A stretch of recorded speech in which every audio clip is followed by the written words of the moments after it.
I'm a faith healer, I'm a soul stealer, and I'm coming for you. I'm a dream breaker, I'm a truth maker, I'm a cold-blooded killer, and I'm coming for you. And there's nothing you can do.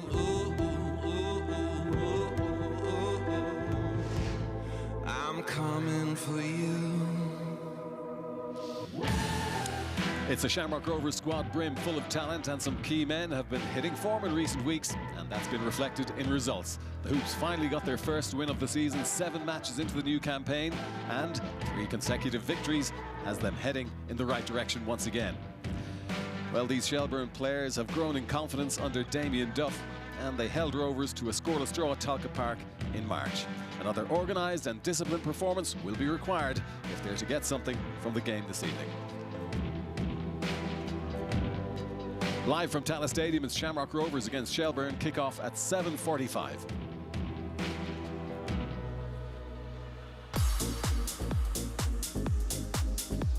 Just 2 points separate the two sides in the upper half of the table. Shamrock Rovers 3rd and Shelbourne in 5th position. Bohemians still top of the table with 6 points to spare over Derry City in 2nd place. And this evening, Bohemians are at home to Pats, while UCD host Cork City. Tomorrow evening, Sligo Rovers face Drogheda United at the Showgrounds, and on Sunday, Dundalk play Derry City. Good evening. It took Shamrock Rovers a while to get going this season, but 3 consecutive wins has signalled their slightly late arrival in the title race. Stuart Byrne and Graham Gartland are with us this evening, and first of all, let's talk about Rovers and that indifferent start they made to the season. Graham, what do you think were the reasons behind that? I just don't think they were probably ruthless enough and clinical enough. You know, a lot of the times they were going 1-0 up in games and maybe not turning the screw enough in the second half. You've seen that in the last 3 games. They've gone 1-0 up against Bohemians. They then come out in the second half, you know, get the second goal and then kill the game. Similar up in Dundalk, they scored 4 goals with no reply. They scored 9 goals in the last 3 games and haven't conceded any. So they're a lot more ruthless in both boxes. They're not giving up as late goals neither, and they're killing teams off a lot earlier than they did previously or at the start of the season. Yeah, Rovers very much up and running at this stage, Stuart. What about Shelbourne? Season 2 under Damien Duff. From what you've seen this season, have they progressed since last year? Yeah, I think so. I think the cup final, although it was disappointing, I think it gave them a little bit of belief that, you know, they can kick on. I will say one thing. I would never worry about Shelbourne when it comes to the games like this. I think games like this suit them and how they set up. What the difficulty for them has been the likes of Drogheda at home, UCD, the 2 scoreless draws. They're games they really need to be winning, and it's kind of getting to the stage of the season now, 10th game in, where they kind of need to kind of stay away, try and get themselves away from that sort of middle bottom half of the table and try and cling on to the top 4 or 5. Yep. They're in 5th position at the moment, as we said. Now, Damien has the team news for us this evening, but his brief tonight will also include a new feature, given the 2 benches involved. So, on sideline watch for us tonight, Damien O'Mara. Damien. I'm telling you, you forget about Stephen Bradley and Damien Duff, throw in Joey O'Brien and Glenn Cronin, and you've got the tag team of all tag teams to look forward here later on. History, a big part of the occasion this evening. We have the banner on the tunnel here commemorating the 20 league titles the Shamrock Rovers have won. This day, 1923, Shamrock Rovers beat Shelbourne 7-2 to win their first ever League of Ireland title.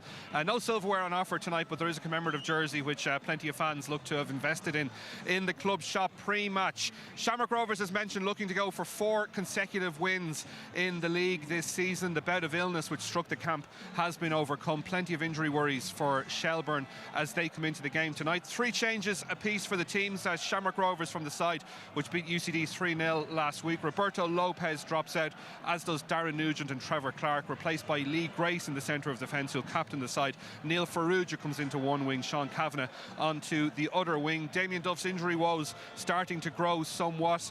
J.R. Wilson drops out tonight. He's replaced by Shane Farrell out on the right wing back. Mark Coyle out injured, replaced by Evan Caffrey in midfield. Brian McManus comes in as well, with Keane Levy dropping to the bench. Somewhat of a tactical or maybe a formational reshuffle expected from Shelbourne tonight. Damien Duff gung-ho to get a first win here in Tallaght, Peter. Yeah, wouldn't you love to do so? Shamrock Rovers and Dundalk, the only sides that Shelbourne haven't managed to beat since they returned to the Premier Division. Could that change tonight? Well, who knows? But I'll tell you one thing, Graham, when you look at that Shamrock Rovers side and you look at the talent and the players who really hit form recently, the likes of Jack Byrne, Neil Ferrugia and Graham Burke's having a great time at the moment. Yeah, Graham Burke's connection with Gaffney in the last 3 games has been fantastic. I was here doing the game against UCD. They're looking for each other a lot. Burke seems to be the one that's going to go and basically run beyond as well with Gaffney. So if Gaffney works into wide areas, Burke is the one that's making the box, and you can see that with his goal return. He scored 5 goals this season, but Gaffney scored 3, but he's had 3 assists as well. So that partnership working together is bearing fruit for Rovers in the last 3 games. Yeah, and that's something that Shelbourne will have to try and combat, Stuart. But I mean, coming here tonight with the number of injuries they have, I mean, they're not ideally placed to get a result here tonight, are they? And it make places even greater emphasis on the likes of Jack Moylan. Oh, yeah, absolutely. I mean, I think we're all expecting that, you know, the possession stats will be much in Rovers' favour, but it'll suit Shells. That's how they play. You know, they'll have to soak up an awful lot of pressure. The key for them is when they get the ball back in those transitions, how do they create opportunities? And this young man can certainly do that for them in spades. He's got that real ability, especially in central areas from a midfield, to either take players on, create things, get goals himself. So he's overcome a few injuries that he would have had last year. And when he didn't play last year, I felt they were a different side. Right. But definitely when he's on song, he can be top notch. Hugely important for them. Okay, time to get a word now from the managers. Damien Duff, and first to Stephen Bradley. Stephen, you're finally getting the results that the performances you will feel deserved. Do you have to talk to the players about trying to maintain that momentum, or is it as it was up to when the wins started to kick in? As it was. We felt performances are good. We've had results to match. Now it's just staying focused and staying our stride. You're playing against the joint tightest defence in the league tonight. How important for the players and maybe everyone involved could patience be? Yeah, we've seen that every time we played Shelbourne, that they sit very deep, they have a low block and they make it difficult. So we got to respect that, and it's up to us to find a way to come through that. What's the key to taking the next step and leaving here with 3 points? Oh, listen, similar type of performances. I know this is probably why the cameras are back. The game last year, you could say, was the game of the year. The 3-2-1 here. We're 10 minutes away from winning, so it's just getting over them last couple of hurdles. Listen, we know the task at hand. Regardless of their poor start, for me, they're still the best team in the country by a mile. That result stung last year. I remember chatting to you afterwards. Is that motivation this week? Have you talked to the group about that? It's not motivation for me. It stung at the time, yeah, but you have to move on quickly in this league, in this game, in life. So. Like the cup final, before we played Derry, irrelevant. So now it's new game, new night. Yeah, that was interesting that he mentioned that the game from last year, Stuart. I remember we did that game, that 3-2. It was a classic, a fantastic game, and Shells really put it up to Shamrock Rovers on the night. Can they do the same tonight? Well, they're going to try and do it, absolutely. I think on that particular night, Shane Farrell was certainly key for them. He's come back into the team again, excellent against Sligo Rovers, changed the game for them, and you would expect a good performance from him.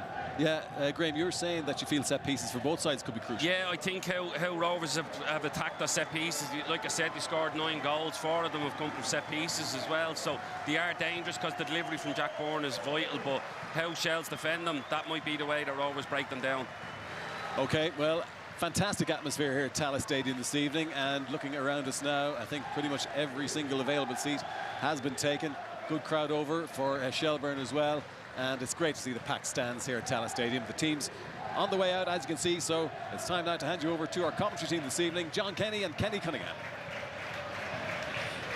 Well, I'd say if we got the new stand open tonight, we'd have a full house in and down the line, expecting around 10,000 when that is eventually open, as the two teams line up in front of us for this anticipated game between these two great Dublin rivals. We're into the second round of games now. Here's the team. Stephen Bradley would have been more than happy with last week's 2-0 win over Bohemians.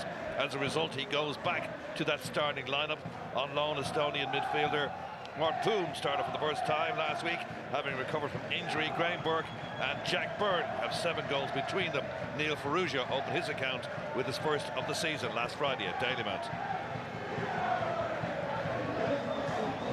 There's our referee, Neil Doyle.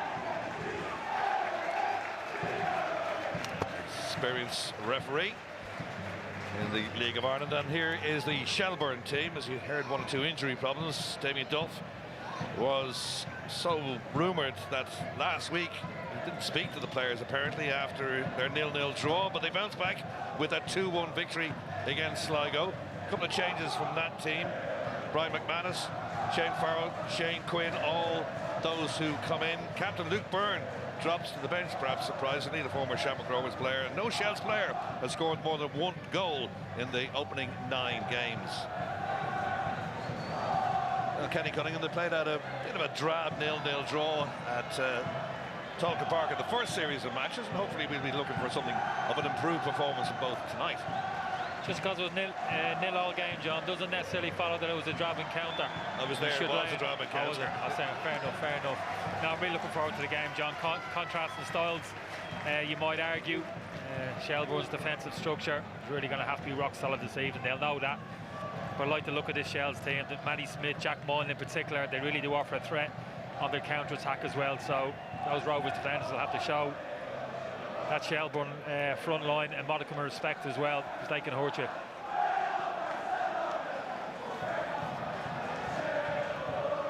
So Shelbourne then to kick off. Playing into the south stand, all red against the traditional hoops of Shamrock Rovers. A cool evening for game of football. Thought it might be a bit warmer here in the stand as we're looking. But we're on the way. Paddy Barrett immediately in possession out to Tyreek Wilson. And back with Conor Kearns.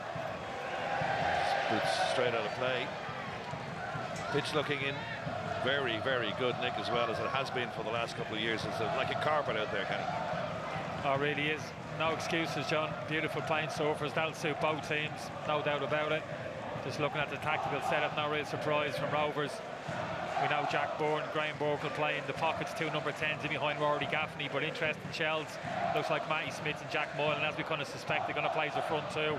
Got that narrow 3 in midfield. McManus, JJ Lunny and Evan Cafferty, really important to kind of that defensive shield in midfield for Shells tonight. This looks like his #1 starting lineup, Stephen Bradley. It's the same team that played against Bohemians at Dalymount Park, so I got Mark Boone starting for the first time. Father was, of course, a goalkeeper of Derby County down those years ago, but he's back from injury, and it looks like this is his A team. Probably Richie Towell, I'd imagine, and Gary O'Neill might argue that fact. I know what you're saying, though, John. That's the abundance of riches Stephen Bradley has at his disposal. Barrett that's there ahead of Gaffney, now to play. And that stand rising like Icarus towards the sun, away to our right-hand side. Hopefully the seats will be in pretty soon. And you're a poet, John. You're a poet. Did you steal that line and you made that one up yourself? It's been in the vernacular for a long time. There's Gaffney down to Kavanagh. Gaffney once again. An important player. Rory Gaffney scores important goals and scored that all-important winner in the 3-2 victory in the match of the season last year between these sides. Chance for Shells to break for the first time. This is Shane Griffin. He's wearing the captain's armband today in the absence of Luke Byrne, the former Bows and Shamrock Rovers player, who's on the bench tonight. No wind to speak of. If there's a little bit, some Shells back in this opening half. Here's Griffin. Wilson. Brian McManus. Clearly she's got to be a little careful here now.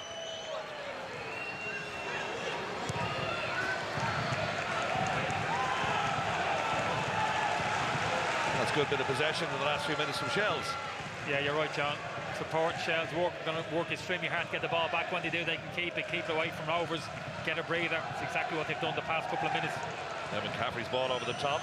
Wasn't intended for Wilson, but he has mopped it up down that left-hand side. It's a decent ball into the area, and it has to be dealt with as well by Kavanagh. Knocks it out of play. First corner of the match to Shells. Oh, great to see Shane Farrell looking to attack the back post here. It's one of the advantages, actually, John, having Shane Farrell playing that right wing-back position. Wants to get forward, a natural attacking player with Matty Clark. Matty Smith, comes out of the box like that, other people have to fill the space inside the box. That's exactly what Shane Farrell tried to do. Gone short. Queuing up at the back post. There was 2 red shirts there. A little bit of action for Brian McManus, but all he can do is head it off the back of one of the Shamrock Rovers defenders and straight into the arms of Manus. But Shells have won it back immediately. Good press. They've been encouraged by this, Shelbourne. Wilson overlapping is Griffin on the left-hand side with a shot. And that's on target from Jack Moylan. Bit of distance. Shouldn't have been any problem for Alan Manus, but that's good start from Shells. Oh, it's great football. It was great to see Shane Griffin playing left side of a back 3 there, John. He was making an overlap and run into the box there ahead of Jack Moylan. So a great adventure from Shells early on in the game. They started really well, passing the ball well, movement sharp. Nice ball from Cavanagh to pick out Burke.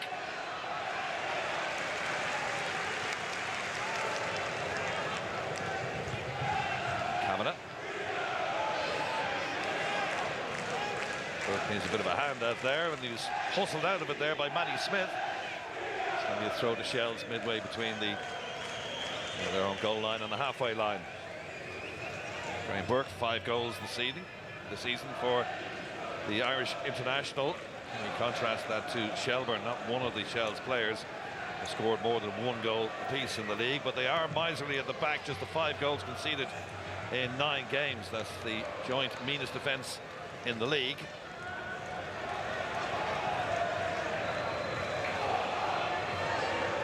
There's Daniel Cleary. Watts. And Sean Hoare. Watts again. And Ferrugia outside of him. Big tall unit. Goes for the return ball. Ferrugia. Can he keep it in play? Did well, actually. It's going to be a throw to Rovers. Yeah, big fan of Neil Ferrugia. Naturally left-footed player, obviously playing right wing back. You could argue maybe not ideal. He's a lovely player, moves well over the ground. Real star quality. Cleary's cross. It's going to be a goal kick. Graham Burke arguing the point there, but I think his header come off the back of the Shells defender first. Oh, what a ball that was into the back post. Dan Cleary, fantastic. It's actually great defending from Shane Farrell. Just nudges Graham Burke in the back there, John. Just kind of pushes him under the ball.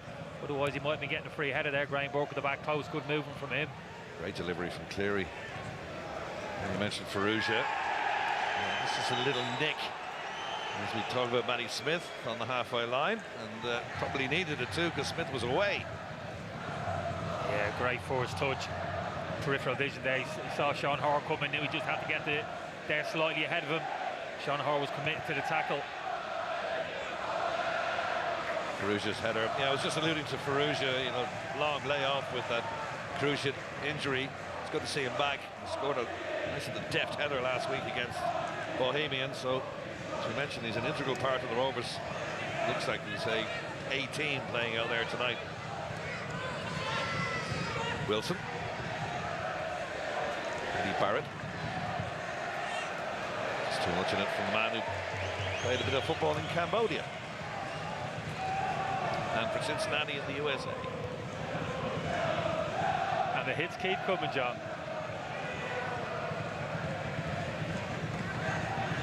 UCD are 1-0 up against Cork. They don't score many goals, but they're up and running. That was also 7:45 start.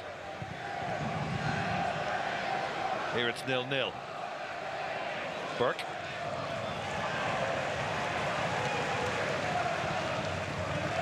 He's claiming he came off Quinn last, but the referee is it the other way. There's a great atmosphere here. The Rovers supporters in the south stand, but the stand that we're in are the Shelbourne supporters are making plenty of noise. Hope they don't keep letting those flares off, John. But he's just got a toxic fumes down our throat there, didn't we, about 10 minutes ago? You got a whiff of cordite in the air. Yeah, the most pleasant.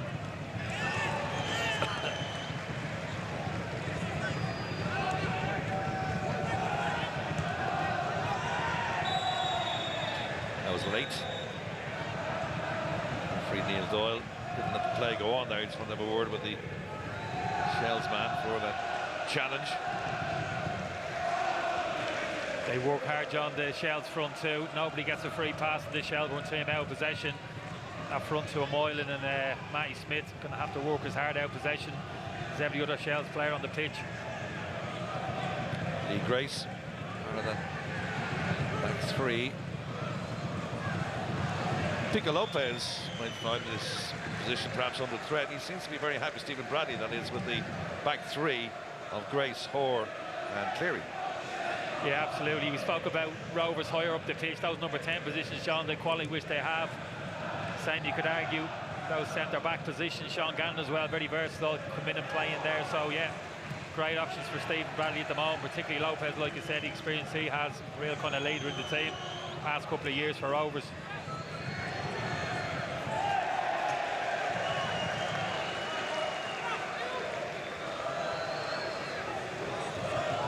Wilson on the throw. His brother John Ross indeed is in the Shells lineup, or the Shells squad. Seen a bit of action this season already. It's Cleary, in the books of Liverpool Academy at one stage. This is Grace. He also chips in with a couple of goals, the former Galway player. He's got 2 so far this season. Watts. And now Jack Byrne. First brilliant involvement in the game for Byrne. Dropping deep to get that one. Tries to kick it over the top towards Perugia. Has he got enough strength and speed to get there? Don't think so. The ball just ran out of play. Yeah, he can drop very deep at times, Jack Byrne, almost onto the toes of the centre halves. John, you can understand it and extent his range of pass. He's got a great switch of play, but I always prefer to see him 20 yards higher up the pitch in contact with Gaffney. I think he's an absolute killer when he gets the ball 30 yards from goal in terms of the quality of his pass, and he's punching little balls into Gaffney's feet and in behind. That's where I like to see him playing most of all. Little nudge on Shane Farrell by Kavanagh. Where he decides to hold the plate. See there, just felt the touch, went to ground.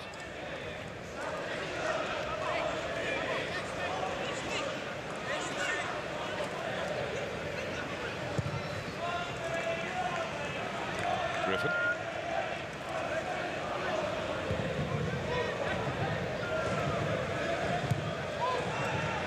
Barrett. Really nice football from Shells and a good turn away by Caffrey. Lays it into the path of Moylan. Moylan goes to ground, free kick. Nice little play that by Evan Caffrey in particular. Yeah, I like the way Shells moved the ball there, John. Quickly punching the ball over the surface. It's a quality turn here from Evan Caffrey on the inside. Jack Moylan again drawing the foul. Travels, he's brave in possession, Jack Moylan. John travels with the ball, commits players. Fair share of fouls committed on him for that reason. Real talent. Now Shells win here, they'd go above Shamrock Rovers in the league. The second half of the season now, the ball swung toward the back post towards Barrett, but there's too much on it.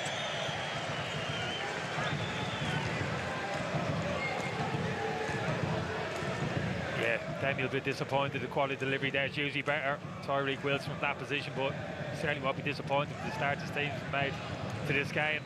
Really bright opening for them.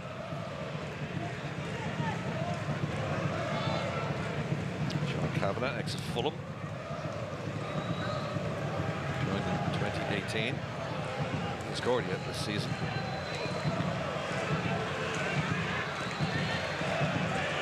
Kavanagh couldn't control, get the ball away. Oops, little slip from Shells player Brian McManus. Stop that momentum. Here's Hoare. Clearly back to the veteran. 40 years of age now, Alan Manus, second spell. 4 clean sheets so far this season for ex-Linfield and Northern Irish International.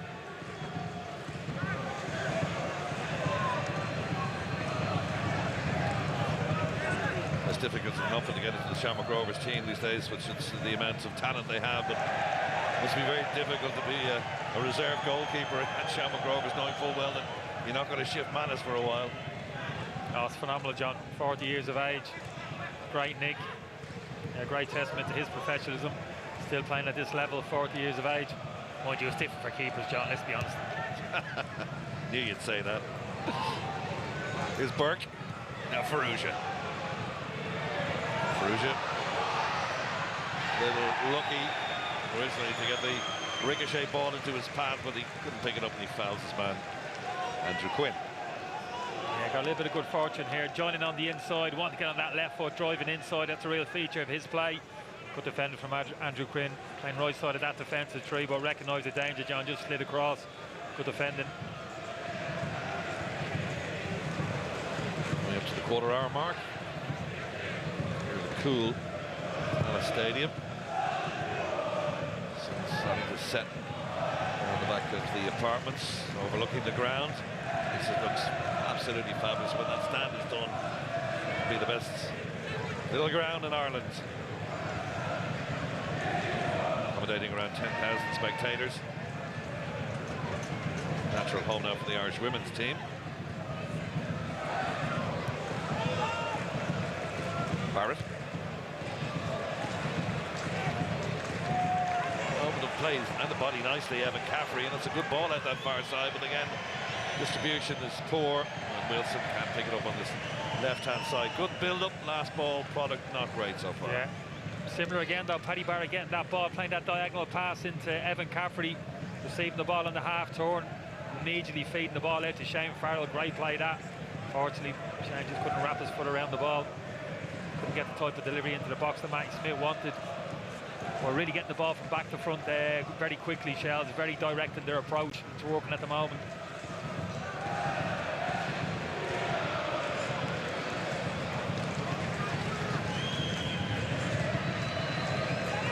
Throw to Shelbourne.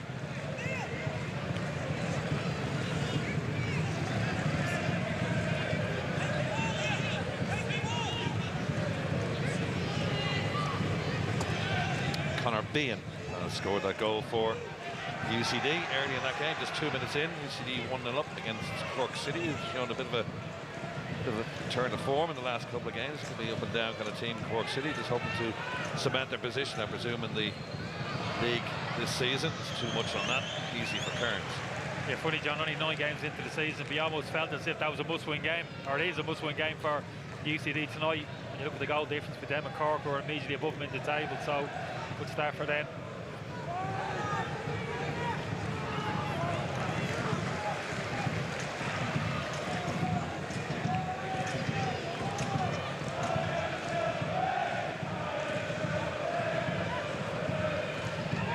Wilson, Griffin and Barrett. Sounds like a solicitor's, Griffin and Barrett. Nice ball over the top. They need a bit of good distribution now from this particular point if they're going to get something in front of goal. That's Jack Moylan trying to thread it through. Moylan's in the centre. Here he is. So good header away by Cleary. Saw the danger, stepped in. Still Shells though in possession.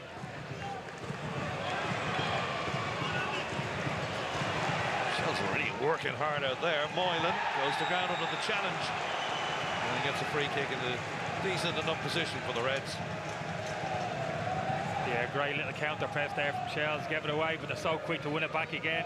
Again, it's that man Jack Moylan taking responsibility. Look, dribbling between players, a couple of quick touches, and inviting the foul again.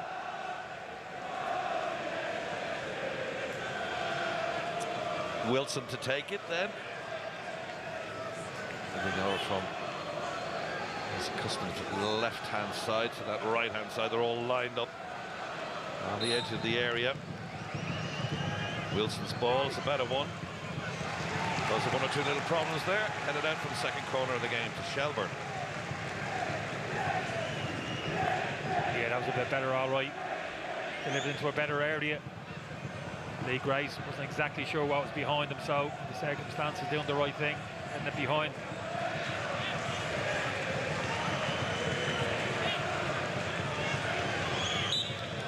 Shane Farrell goes short. Oh, it's caught the post and in. It's an own goal. And Shells have taken the lead.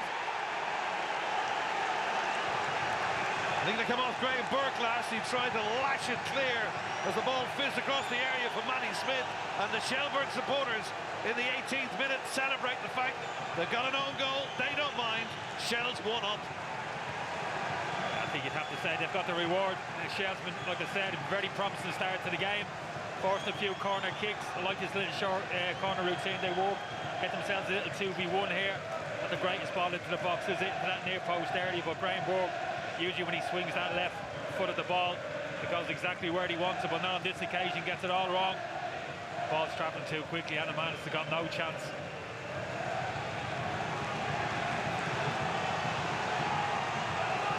Shelbourne have yet to win a Premier Division game in Tallaght. Their last away league win, September 2005. They drew 0-0 in the opening game last month. There's only 2 teams Shells haven't beaten since gaining promotion, and that's Dundalk and Shamrock Rovers. But they lead a 1-0 in the 18th minute.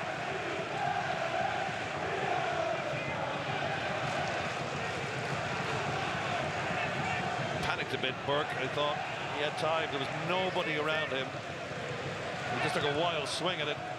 To say normally 99 times out of 100 the ball be heading in our general direction, but yeah, I mean normally you say generally from a technical point of view, Johnny should be putting his right foot on that. Don't get me wrong, the angle of the ball's coming in where he stood, but like I said, so good on that left side, even kind of clear with the outside of his left foot. You'd expect him to execute it, just got it wrong on that occasion. Shelbourne supporters in full voice away to our right hand side, celebrating our opening goal. Bows have taken the lead against St. Pat's. It's another sellout game, which is fantastic to see. Since we come back from COVID, the crowds are getting bigger and bigger. Making it harder for me to get a ticket, John.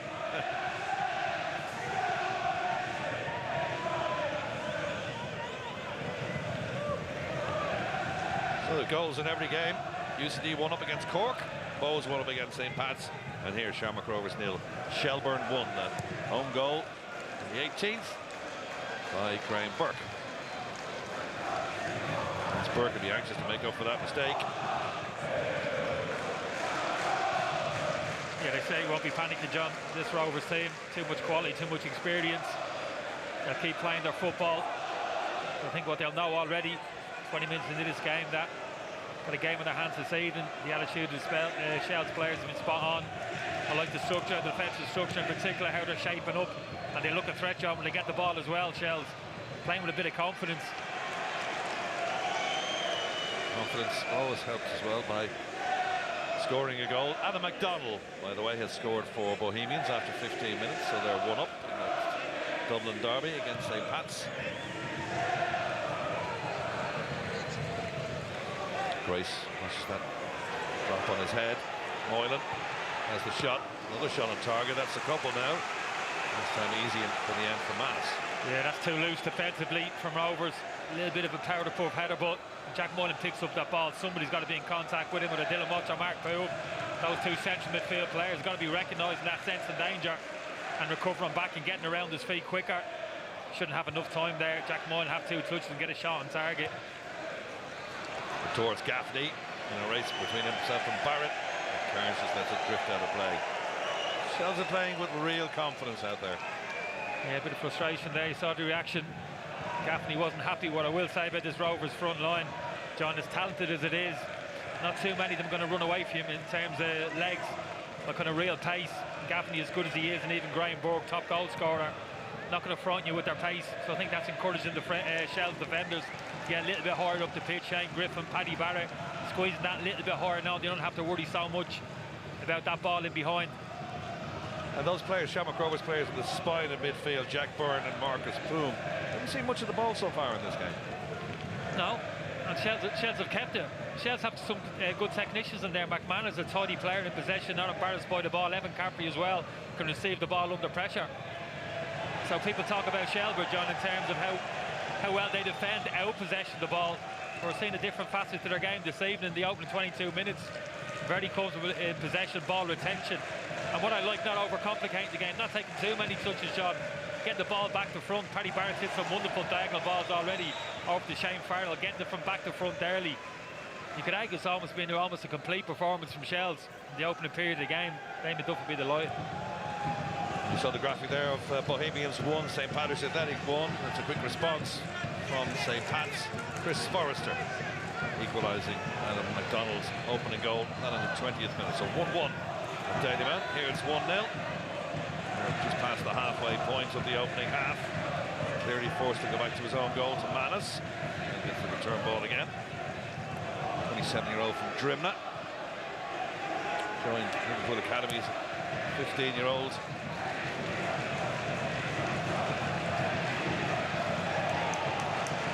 Perugia. Batley trying to get it back. No joy there. Poom. Burke tries to find Byrne, but tigerishly time and time again. Shelbourne just not letting Shelbourne settle. Maybe in their own half of the field, but they're having a press on them.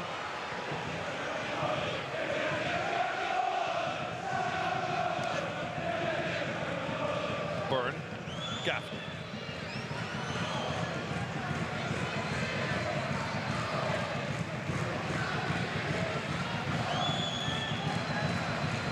Byrne. Now Daniel Cleary. Perugia makes a run ahead of him. Checks himself. Plays it back to Hoare. There's Poom. Well, it wasn't the greatest of balls from Poom. Haven't had to stretch for that, but they got a throw.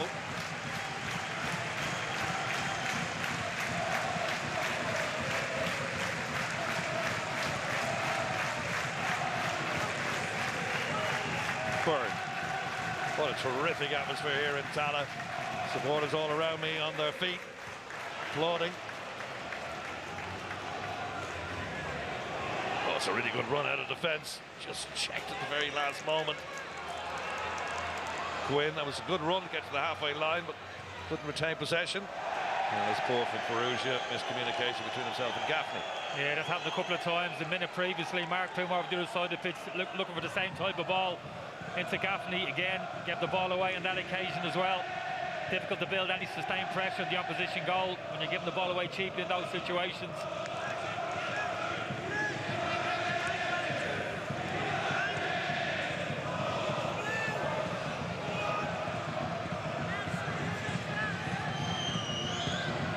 Interesting to hear what Stewie Byrne had to say before the game.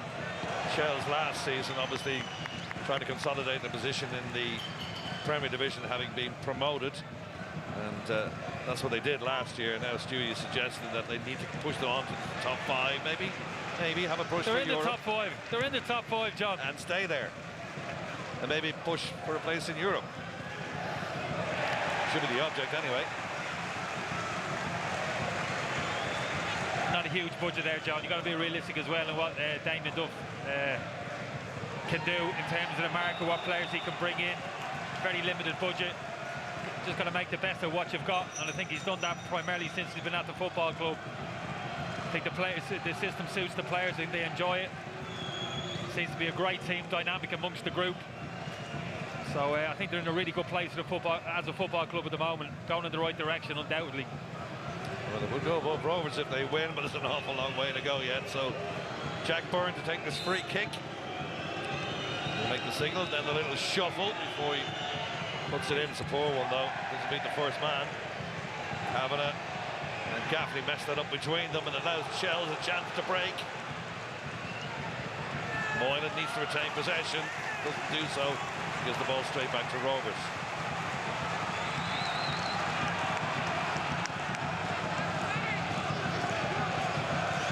Dylan Watts, 2 in the middle of the park, has had a quiet enough start to this game. Most of the ball is coming down the flanks. Shelbourne trying to ease it through the middle. Rovers tending to use Kavanagh and Perugia.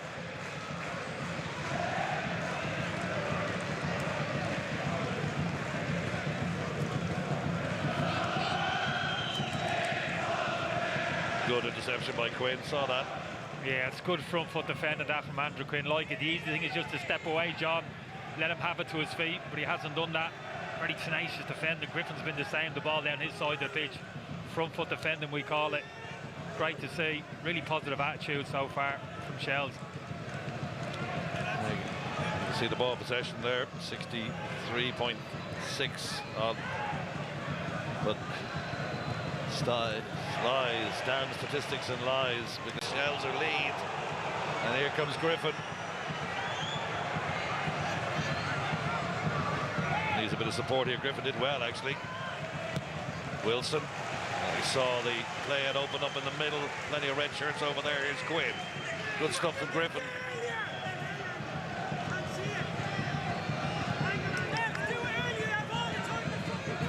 Barrett.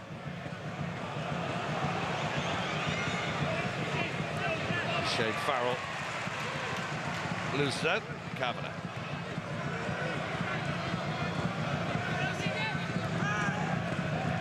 Shells are making Rovers fight for every single scrap of the ball out there. Just not making it easy for them. On particular occasion they're trying to break out. Shells just simply mopped it up. This is a team who've got injury problems, don't forget.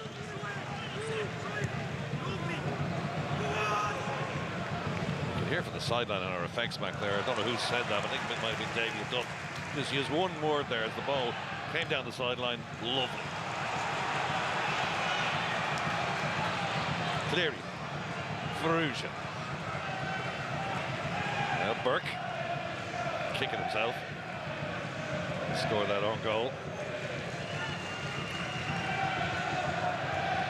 Manus wouldn't have been expecting that at all.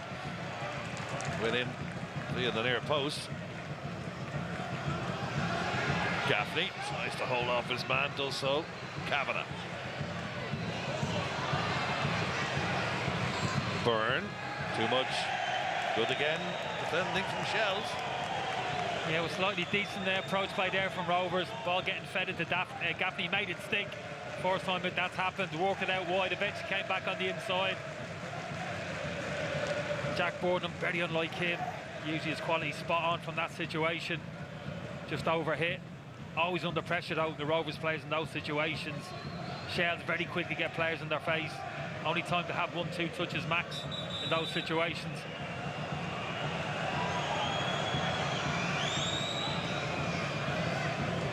Derry will have to wait till Sunday now.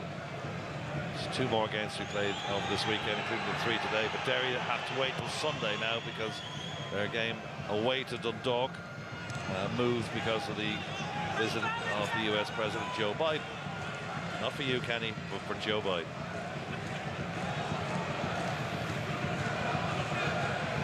They're out there.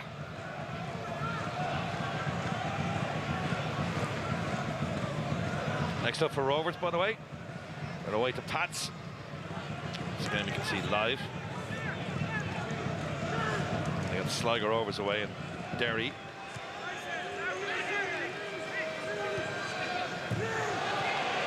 Shells themselves, Dundalk at home next week, and then away to Cork and away to Drogheda as we move into the second part of the season. 9 games completed for all the sides. Those on top, going 1-1 against St. Pat's. Ferrugia. Here's Poom. Finds Byrne. Byrne. Queuing up on the back post. He's not going to get anything out of that. Jack Boylan just eases his man away. Goal kick. It's really good defending from Tariq Wilson at that back post. He knows he's in trouble. Ferrugia, we spoke about how tall he is, how powerful, and Neil Ferrugia, it's exactly what he needs to do there. Knew he couldn't out jump him, John, just leaned into him, didn't make it too obvious, put himself at risk of giving away a penalty. Really clever defending and important defending from Tariq Wilson there. Moylan was involved too, just off camera, shepherding Shamrock Rovers players from getting in the 6-yard box, and Wilson just did enough. Ferrugia off his stride. Still 1-0. We're in the 33rd minute. Really nice evening now here in the foothills of the Dublin Mountains. Problem for McManus, he's gone down after that challenge. Referee wants to stop the play even though Shelbourne have possession of the ball. Yeah. Not exactly sure what the referee's stopping the game here, to be honest with you. It's a knock all right, but no more than that. Well-timed tackle here from Lee Grace. Just needed to jump the tackle there, really, Brian McManus, and look after himself. He didn't. Just kind of stead on his feet there, John. A little bit of inexperience from the young Shells midfield. I hope he's all right. Enjoyed his performance so far. Yeah, he did. He left the trailing leg in, didn't he? And that's what happened to him there. He actually then collided with Cleary. No problem with Cleary because it was a good challenge, but you're right, he should have tried to hurdle it.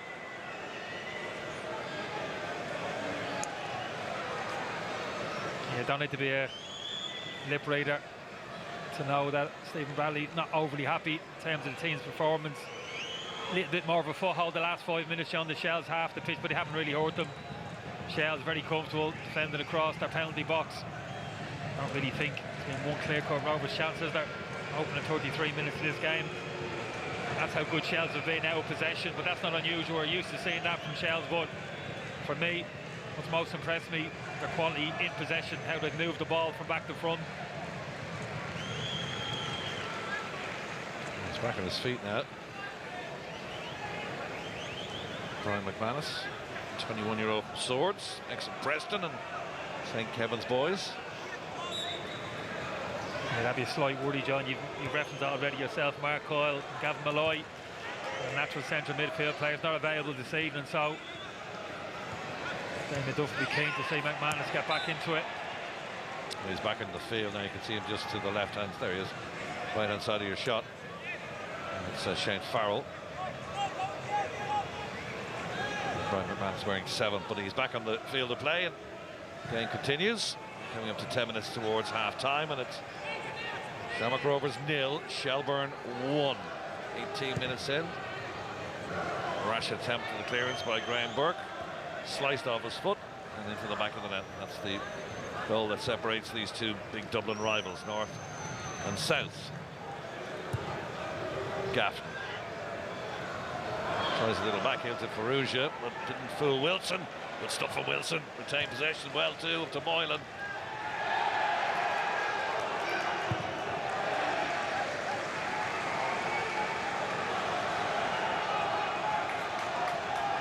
Jack Moylan just doesn't have the body strength. Rory Gaffney receiving the ball into his feet there, John. When the pressure comes from behind, it's difficult for him. It's probably been overly critical because the other aspects of his game are great. Byrne, nobody there.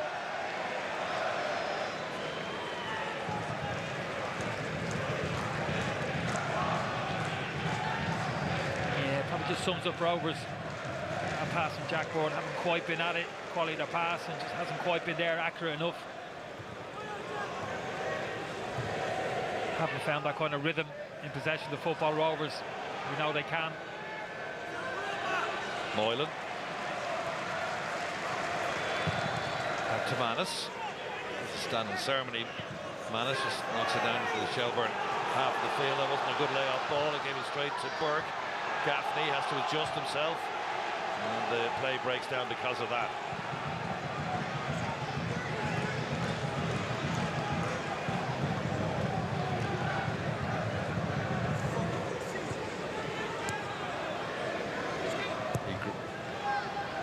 Grace is wearing the captain's armband today for Rovers in the absence of Ronan Finn. That's the amount of possesses there you can see.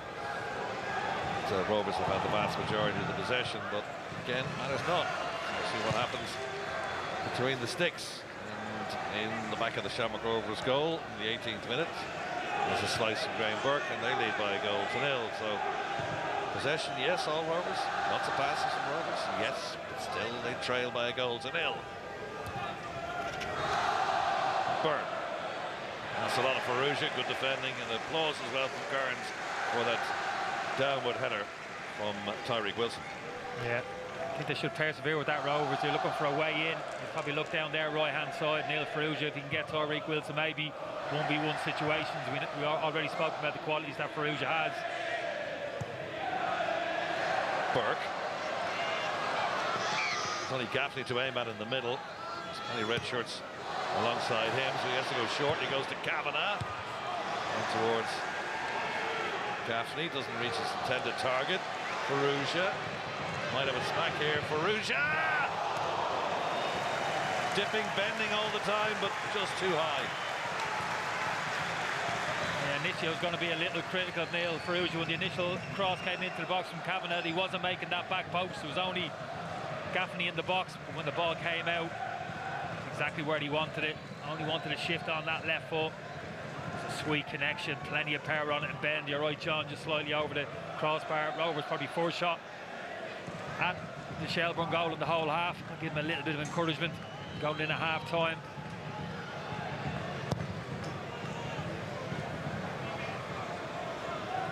Long booming clearance from Kearns. And it's profitable. Here's Smith, goes to ground. The referee says no. Felt the touch from Cleary, went down. Referee lets the play go on. Would have loved to see just be a bit stronger there, John. Stay on your feet. Dan Cleary's in a really bad position there, wrong side. He can't tackle. Just be strong there, protect the ball. Probably going to get a shot on target from only 6 yards out. It's great play initially, anticipate the ball in behind. Look at this. Great touch here, takes him beyond Cleary. He's in banging trouble there. Dan Cleary, just be a little bit stronger there. Hold off the challenge. Get yourself a shot on target. Might have got a free from that outside the penalty area, maybe down the pitch somewhere, but in the penalty area, I don't think so in that case. And absolutely dead right. If he stood his ground and had a shot, maybe. Cleary got away with it.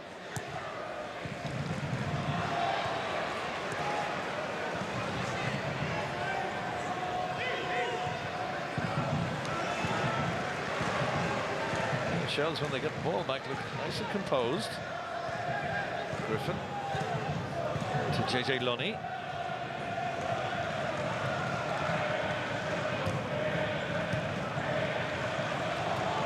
Nice nonchalant, easy pass away from Tariq Wilson. Coming up to 5 minutes to half time. Shamrock Rovers 0, Shelbourne 1. Match up the two league's top defences, or top scorers, I should say, in Shamrock Rovers, 14 goals. And the league's joint best defence in Shelbourne, just 5 conceded.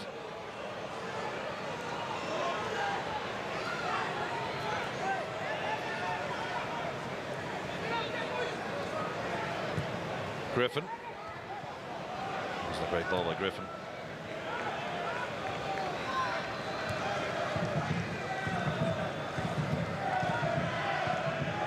Boom.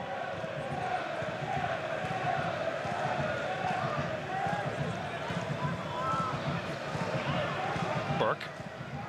Farouja. Rise the challenge.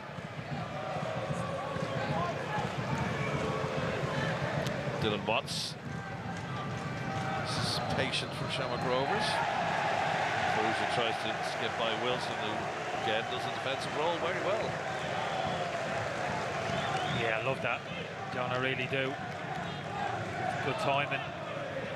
Had a bit of help on the inside. Brian McMahon is coming over to help. I think that's what made his mind up. Go into the tackle. Knew he had the luxury of another Shells player alongside him.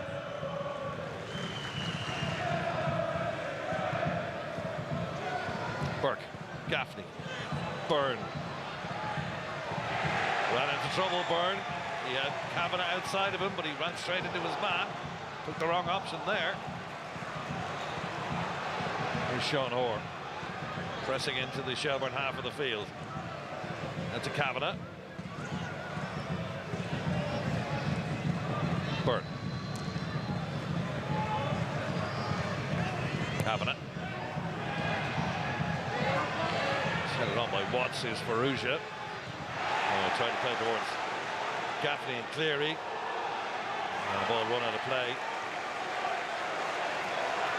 Jack Bonner just ran out of room there, but again, this strong, heavy press from Shelbourne, working so hard out there. Matt Smith, and you can see what Damien Duff thought about that. Oh, it's how they started the half, John. It's how they're finishing it. Brilliant, so tenacious, out possession in the football. Brian Burke. Brian Burke. And he'd be very anxious to make up for the concession of the own goal, but that was a bit ambitious, a long way out. Yeah, if there's one man in this football pitch who could probably execute it from that distance, John, it's Graham Burke. Probably one of the first occasions when the Rovers players received the ball in that area, the pitch and the pressure hasn't come early from the Shells players. Like I said, anybody else but Graham Burke, you wouldn't be worried, but such a skilled technician, striker the ball. Rovers top scorer as well, not lacking in confidence.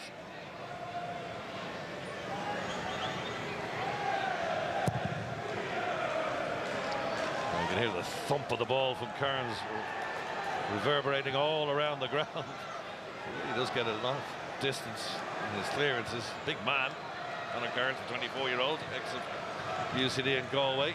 He's conceded the 5 goals this season between himself and Brendan Clark.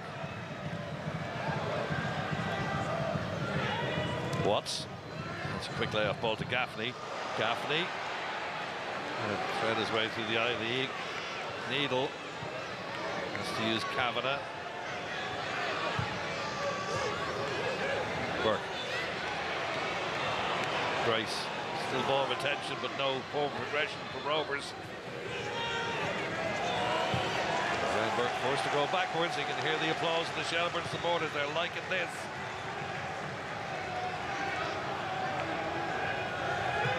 Ferrugia.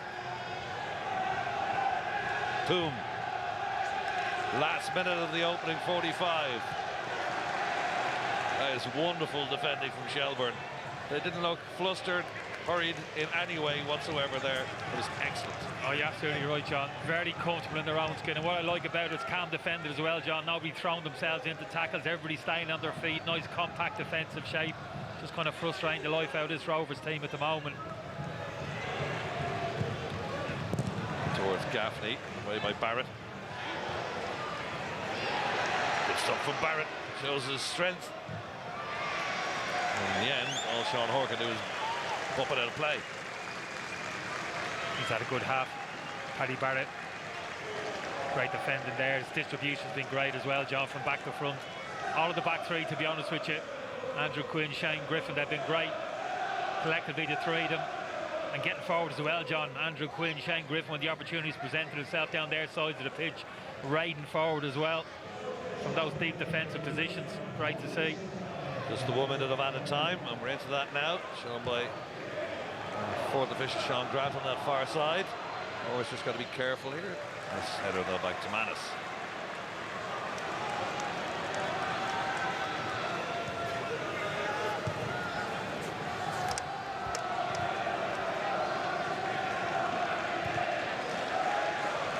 Burke. Ferrugia. He's already had one go towards Kavanagh. It won't be Quinn like that. Considerably smaller, about a foot smaller. It's a good header by Quinn. 2 seconds left in this opening half. Barrett, strong in central defence, heads away. Referee having a look at the watch, Neil Doyle. That's the play go on for a couple of seconds more. Rovers waste possession there, and there goes the half-time whistle. And Shelbourne will be well happy with the way things have gone in the opening half.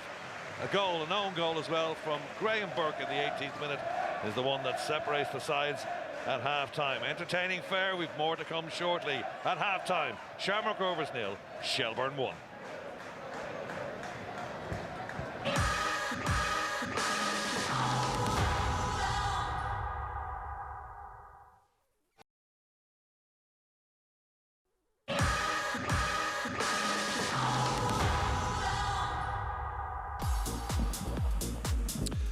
A full house at Tallaght Stadium, and it's Shelbourne who've played their cards right in what was a highly entertaining first half. Shamrock Rovers dealt a real blow in the 19th minute. Ball going in off Graham Burke to put Shelbourne in front. So Duffer pretty happy. Graham Burke not so much. There's been something of a response from Shamrock Rovers, but as yet it has yielded nothing but that attempt from Neil Ferrugia. And you're very welcome back. So Shells leading by a 1-0 at half-time. And in fairness, Stuart, it's no more than Shelbourne deserved because they played extremely well in that Yeah, they've been half. Excellent, Peter, absolutely excellent. There's just been a real hunger and drive about the team. You know, came right out from the start. Even the crowd just seemed to didn't stop singing, got really behind their team.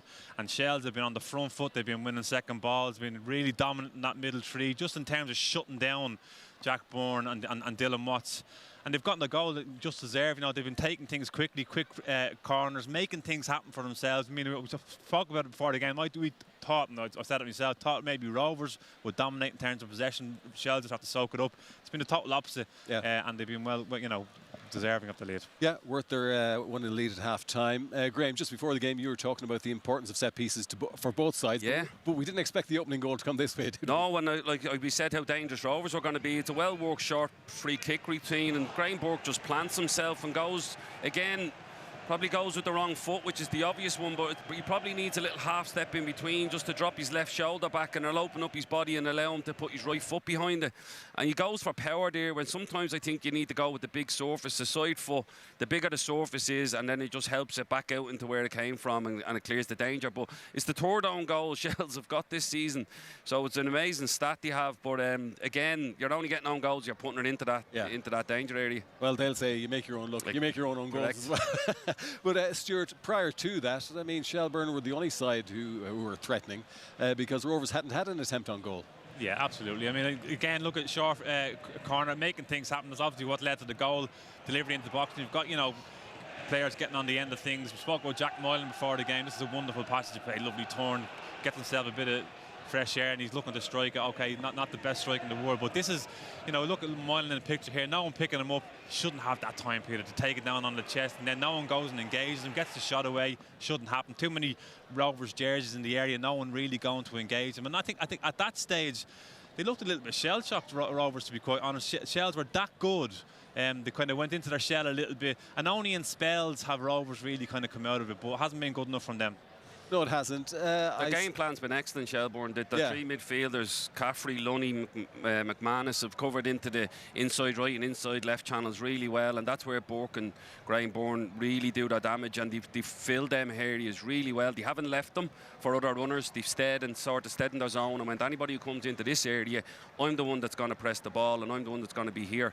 And it's nullified Rovers a little bit, but Rovers need to up their intensity in terms of getting second balls, all that stuff, but they also need to up their intensity in terms of their aggression, playing forward, looking forward, punching the ball in quick, and getting the tempo of the game up to their levels, and they haven't done that in the first half. No, they haven't, although in fairness, later in that first half there was something of a response, as I suggested during the story of the half there, Graham, and I suppose the Ferrugia shot resulted from that. Yeah, I think Kenny had said that he didn't make it in at the back post for the earlier one because he had already ran forward, and by the time he got back it was probably too much for him to make up. But again, Watts is onto the second ball on the edge of the box. He takes 2 touches, feeds it to Ferrugia. Then Ferrugia takes 2 touches and gets a shot away, and that intensity of just playing quicker and moving the ball quicker and having an idea where you want to go with it before you receive it, and that'll up the tempo of your play. We've seen it last year in the game here. Okay, thanks for the moment, Graham. By the way, we will be talking about that Shelbourne penalty shout very shortly, but the second half will be starting in a few minutes, so we'll take a short break and we'll see you after that.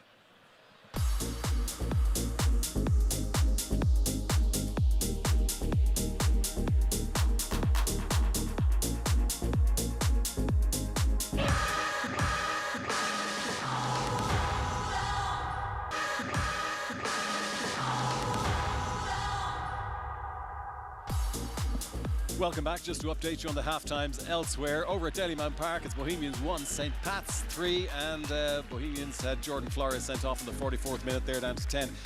At the Bowl, UCD 1, Cork City 0. You're very welcome back. Just before we hand back for the second half, we're going to have a look, Stuart, at that, what looked like a fairly legitimate penalty claim that Shelbourne had towards the end of the first half. Yeah, it's good anticipation from Matty Smith. Once he gets one-on-one with Cleary, you think he gets in behind him, and I think from a defensive point of view, you just can't touch him. He's done him. Matty's done him. For me, it's a penalty, Peter. I think this is a much better off. He's had a little tug with the left arm, gotten him right behind him, and I just think that's a penalty for me. I think if it happens anywhere else on the pitch, it's a free kick, but very, very lucky boy to get away with that. Yeah, Graham, in fairness, we've seen those sort of things given week in, week out. It's brilliant play from Matty Smith. Like you said, he starts him. He's waiting on, Cleary's probably waiting on the check, but once he gets goal side of him, Cleary needs to disengage earlier, and the fact he doesn't gives the referee a decision to make. And again, I probably disagree with a little bit with Stewie in that I'm not sure there's enough for it to be a penalty, but I could see why it would be given if he was the point of the spot.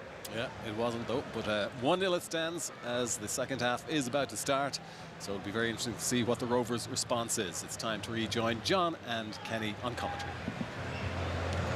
Interesting analysis there, Kenny. I've lost all respect for Stewie Bourne. Didn't have that much to begin with, let's be honest, but lost all respect. That's his, I understand the argument in terms of the contact, but Stewie Bourne had been penalised every time he put his hand on an opposition forward's arm in the penalty box, John, you know what I mean? We're talking 200 career penalties conceded, at least. Everybody's got an opinion, and Richie Towell's coming on. Changes for Shamrock Rovers.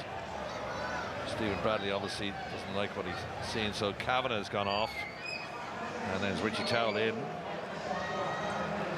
Former Dundalk man, Salford City. Had his injury problems earlier on this season.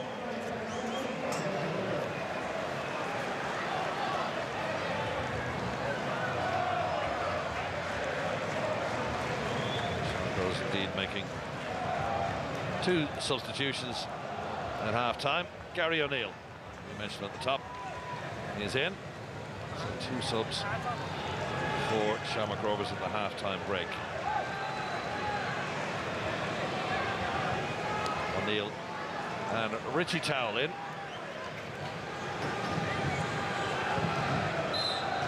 As we get the second half underway, Shelbourne leading by a goal to nil. That Graham Burke own goal in the 18th minute.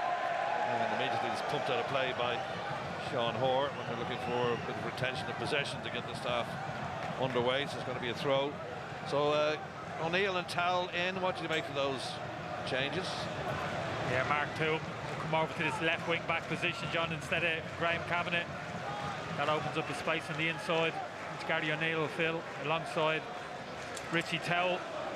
He's come in for Dylan Watts, I'm presuming.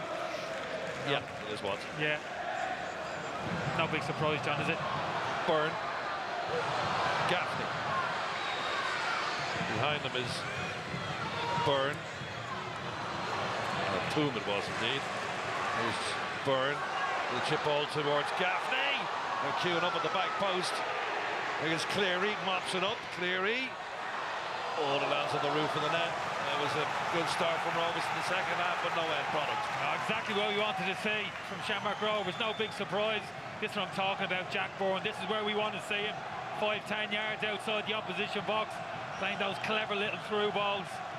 Just a shame he couldn't cut that one back down clearly to the back post. A great start from Rovers.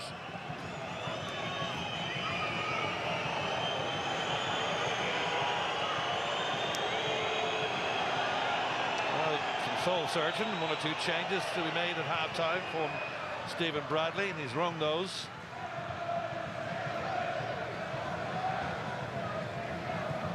Burke, Toome, Gary O'Neill's first involvement. There's Cleary, Farrugia.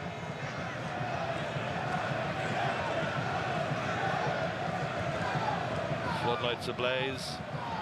Sun has gone down. Clouds have parted overhead. It's a cool, crisp night here in Tallaght, but a lovely night for football. Hardly a breath of wind. Shells might have had a little bit of it in the first half, but that's died down now. Looks like a carpet out there, so no excuse. Byrne. There's Grace. Boom, reverse to Gaffney. All alone though. Needs somebody to help him out. Did well actually to keep the ball. Gaffney facing the right way, just chips it in. Barrett's header. It's going to be crucial now, John. Just saw Brian McMahon is there. Paddy Barrett headed the ball out. So important. Keep possession after that for 2 or 3 passes. Shells just resist the temptation just to help it along and give the ball straight back to Rovers. It's going to have to be brave, Shells, when they turn over possession to get the ball down and work their passes as they did in the first half. Jack Moylan was running alongside Cleary there and just gave him a little nudge.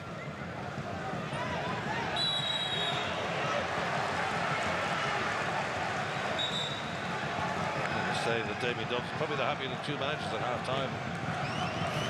It's the understatement of the year, John. You're absolutely right. Hasn't shown much emotion, Damien, but would have been absolutely delighted with his team's performance. Really proud of the way his players deployed themselves in that first half. Need to do the same in the second half, though. Standards need to be the same. This Rovers team have got to turn it up second half. I think they will. Byrne. Cleary's layoff ball. That's a good one, tip for Towell. Oh, he was right in front of goal. He should at least have made the keeper work there. Yeah, have to score as simple as that. At least have to find the target. It's a brilliant delivery that clearly into the box. This is why Richie Towell's been brought on into the team, not to play a holding midfield position, get into the box as often as possible. That's exactly what he does. gets across his marker, has to score. Has to score, it's as simple as that, he'll know that. And the noise level, like Spinal Tap, he's got up to 11. Noisy from the Shamrock Rovers supporters, and also the Shell supporters who come to see their team, and they lead by a goal to nil. It does go to 11. Oh, this game's really bubbling up, John. You can sense it. A great reaction from Rovers. We expected that. There's going to be more to come. The Shell team ain't going to lie down either. It's going to be a fascinating second half. Big surprising scoreline from Dalymount Park there. Pats, who were struggling in the early part of the season, seem to be getting their act together. Flores, I know, was sent off, and they were a goal down as well against Bows, but Forrester, McLennan and Mark Doyle have responded, so they're 3-1 up. So Tim Clancy was under a lot of pressure there. Seems to be getting his act together. Yeah, amazing, John. You know, 2-3 weeks in football, the whole landscape can change. A couple of good results. Nice take by Graham Burke. Charged down by Barrett. This is going to be a bit of a race here now. Sean Hoare and Moylan. Brilliant from Moylan. He's got a player free on the right-hand side. Brilliant. Shells are 2 up. Breakaway goal. That was a wonderful play from Moylan. Just to roll it across. And it's 2 goals to nil. He may have been denied a penalty in the first half. Well, what a finish that was. Just doesn't get any better than this, John. Spoke about a few minutes ago the need for Shell to be brave when they turned the ball over. It's exactly what they did. Was Brian McManus initially feeding the ball to Jack Moylan, done brilliant to nick the ball around Sean Hoare it was, and then great awareness and vision to pick out the run of Matty Smith. It's all about composure then and precision into the bottom corner. It's exactly what he did. It's a brilliant counter-attacking goal from Shelbourne, as good as you're going to see at any level of the game. Shane Farrell credited with the goal, rolling into the back of the net. Right-footed player, checked his body round the 23-year-old, and boy, didn't he finish that really, really well. But got to give a lot of credit to Moylan and Barrett as well, who got the ball clear. And he just did Sean Hoare like a kipper, and then rolled it into the path of Farrell, who rolled it beyond the despairing dive of Manus. And for all those statistics you saw in the first half, the amount of passes, the amount of possession, Shelbourne are the one that lead 2-0. This is exciting football to watch, John. In terms of how Shells have played this evening, this is impressive as I've been with any team's performance this season. And you're right, don't have to dominate possession of the football, you just have to be effective when you get hold of it. It's exactly what Shells have been. Rock solid defensively and carried a real attacking threat on the counter-attack. Best displayed in the lead up to that second goal. Absolutely phenomenal. Getting from back to front as quickly as they did. Well, it is Matty Smith with the goal is right. It looks like a 7 on his back, doesn't he? Not 11. So Matty Smith is credited with the goal. Shane Farrell is wearing 17, but Smith wearing 11. He's rolled into the back of the net, and they lead by a goal to nil. A super finish it was too. You spoke about maybe previously first half, John, this Shells team, where the goal's going to come from. No natural centre forward as such.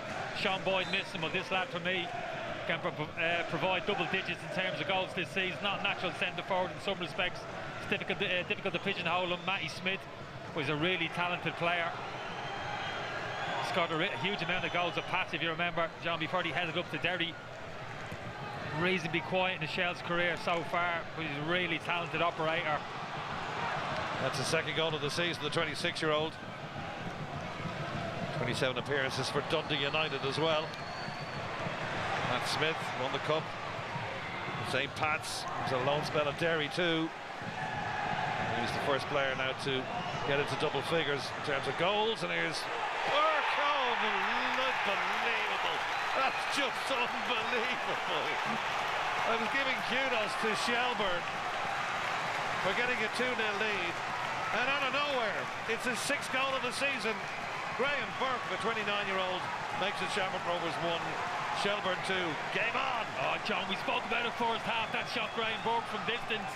One man on the Rovers team. You don't want to give him space. 5-10 yards outside the penalty box is Graham Burke.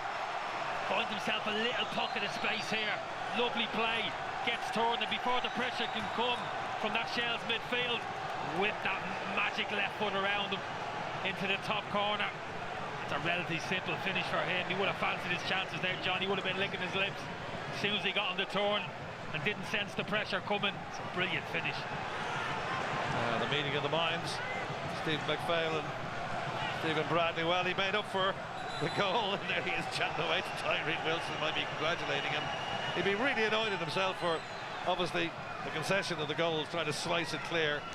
And Graham Burke's got a yellow card, I think, for maybe taking the shirt off or over-exuberant celebrations. But of course he's happy because he was the own goal in the first half, and now he's cancelled that out. Yeah, but it was clever movement, John.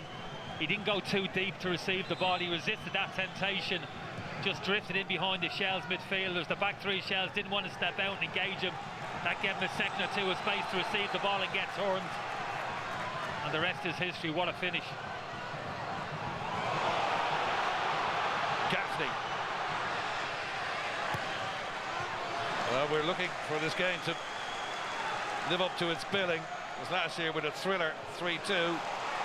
Shells were leading in the last couple of moments of the game, and Rory Gaffney broke their hearts with a 3-2 victory in the 94th minute. And Shells 2 up in this particular game, now 2-1. And here's Burke, he'll like another one! And Barrett heads it away in front of his keeper. Here's Towell. Smoke from the flares billows away from the south stand, away to our left-hand side. 56 minutes in. This is worth the admission money alone. This is great stuff. A couple of terrific goals, one unfortunate. Burke goes to ground looking for the free. Referee won't give it, but Byrne mops it up and places it to Cleary. Big press on now. Said that Shelbourne were defending quite well. Look a bit 6s and 7s at the moment. Now ball towards Towell. Barrett saw the danger. Wilson with the clearance.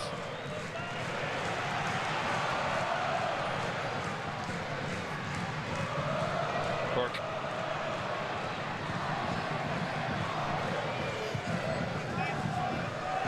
Good ball to Byrne. Byrne. Burke. Perugia outside of him. Burke instead holds it in. Barrett commanding header. Byrne. Good passes to play this from Rovers.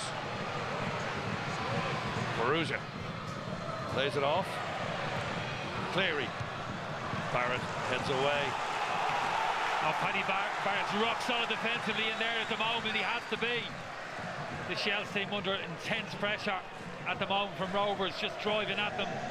Jack Bourne, Graham Burke connecting in that last third of the pitch. Look for little 1-2s, combinations.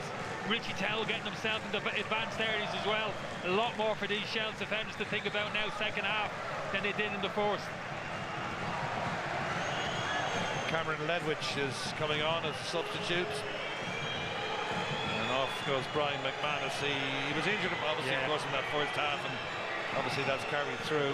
Cameron Ledwich, the 22-year-old, was with Southampton for a while. Next to Southampton, now coming on as a sub there first. Yeah, I think it'll be like for like. He's slotted there, left of that midfield three. Very versatile operator. Ledwich, probably most at home, kind of left wing back, even left of a defensive three, but he's going to have to do a job for the team in midfield this evening. Towell. Gaffney. Boom. Too much on it. Good pressure from Shane Farrell. Just to make sure that he didn't get across him.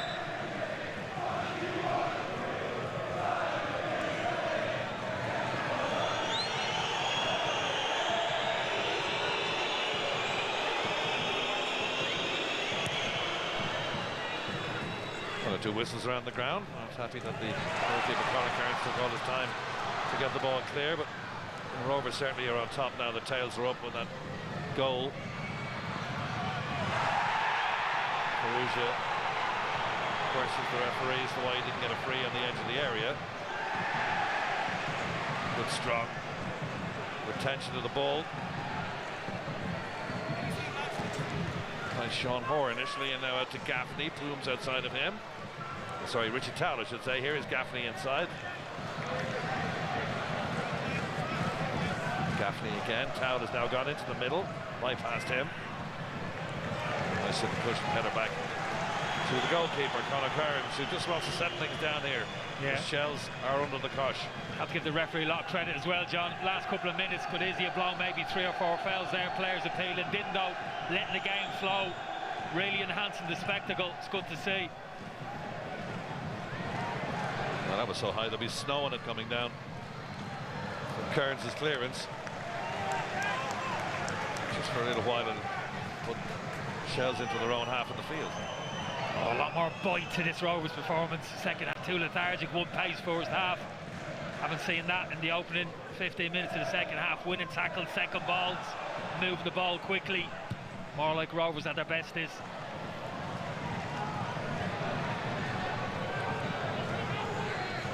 First touch for the substitute, Ledwidge. That's the foul.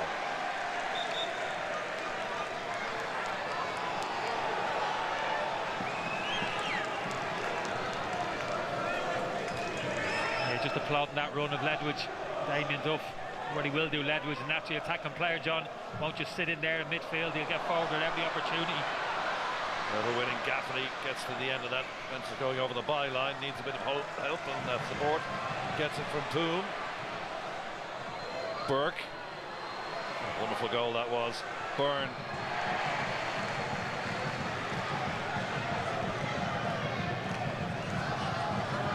I did mention in the first half, Burke had a shot from about 40 yards, and I thought it was speculative to say the least, but corrected me correctly, because he's a man who can score from any angle, really. He's just got a really cultured left foot. Gave Kearns absolutely no chances. It flew into the corner of the net. Yeah, probably about 10 yards closer, John. Well, probably near the 30 yards this. He really would have fancied that. I think you're right, that one first half probably a little too far out. Probably showed kind of Rovers' frustration at the end of that first half and taking that shot on. But that goal was really in his comfort zone, 25-30 yards from goal. Kearns goes longs to the head of Hoare. Had to watch that.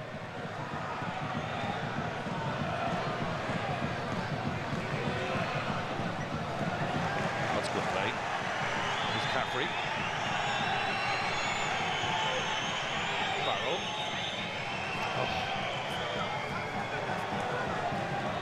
The referee's stopping the play for some reason. Just Gaffney is going off, is he? Yeah, just paid him a compliment, John, keeping the game moving. Decided to stop it again. Now Gaffney's going off, completely not happy. Not sure what the issue was, John. Didn't seem an obvious one, did it? In terms of picking up an injury, didn't say anything. Here's young Johnny Kenny. Good man, what a great name. Formerly Celtic and Sligo Rovers. He's got your physique as well, John. The whippersnapper. Scored against Dundalk. First win of the season. Gaffney's got off. I saw Gaffney maybe clutching the back of his calf, or back of his thigh, so hopefully that's okay. A little strain, John, maybe a bit of tightness. Maybe he's getting himself off the pitch before it could become anything more serious. Looking forward to watching Johnny Kenny play, though, John. Outstanding player, isn't he? Really class young talent. He hasn't had enough minutes at Rovers that he would have hoped for so far this season, but he's got his chance now.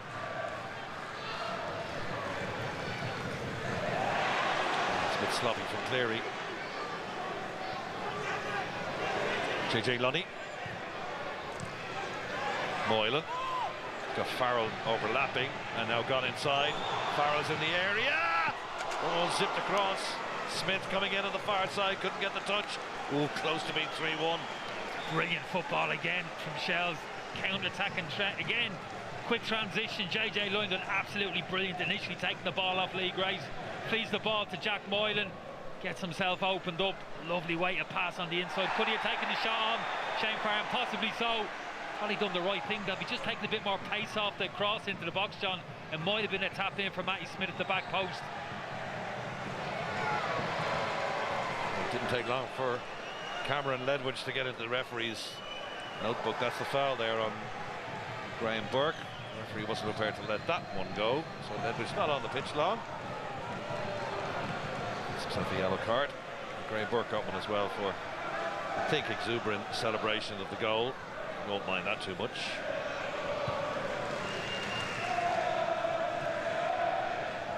Now the moments have flown by. We're in the 65th minute of a very entertaining game. Shelbourne have come south side and showing a bit of swagger, the north side boys, to the south side lads. They lead 2-1. Then 2-0 at one stage.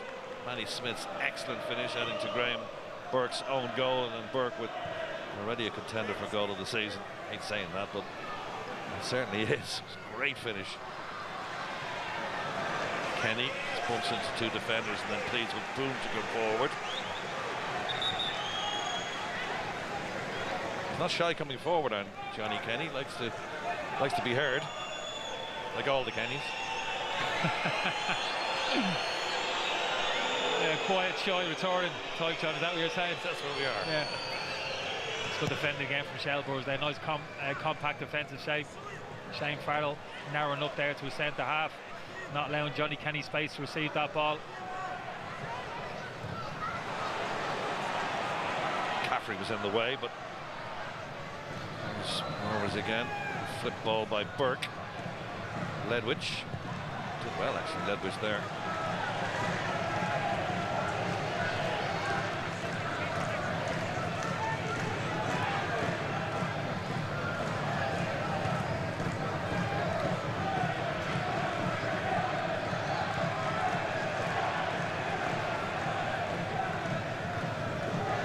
Addition to those half-time scores in the other matches, Bohemians 1, St. Patrick's Athletic 3, having been a goal down. St. Pat's and Jordan Flores sent off towards the end of the first half, and UCD in the battle of the basement clubs lead Cork City by a 1-0. Conor Behan the goal scorer there. Here, Shamrock Rovers 1, Shelbourne 2.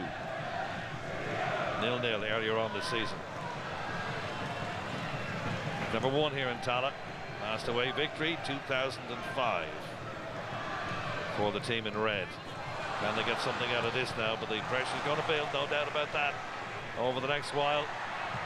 The two substitutions, Gary O'Neill and also Richie Towell, certainly has made a difference. Yeah, it has. Far more an attacking threat from Rovers in this second half. Not exactly sure he's going to give more of an attacking threat. Centre half coming on the pitch, but certainly his experience might help. Has been known to pop up with a goal from set pieces as well. Roberto Lopez just steadied the ship a little bit. Shells the last couple of minutes. It's great defending there from Cameron Ledwidge about a minute ago. John doubling up with Torbrick Wilson there tracking the run of Neil Ferrugia. The man they call Pico Lopez, Cape Verde international, is coming on. Next to Bohemians and for Dan Cleary. That's like for like switch. Say it'll be a case of Hoare maybe going over to that right outside of the three, and they put Lopez in the middle. Yeah, I think it's a smart move, to be honest with you, John, because they're going to have to chase this game now. Rovers going to leave themselves a little bit open, so yeah, there's an eye for getting your most experienced, reliable defender on the pitch in those situations. A good communicator, who when you're travelling forward in possession of the ball, he's organising defensively. You know, he's shutting the door at the other end. No way Rovers can concede another goal in this game. I don't think they've got ambitions to go and win it. Will be a fourth official, hitting it in the air from Damien Duff. Sean Grant.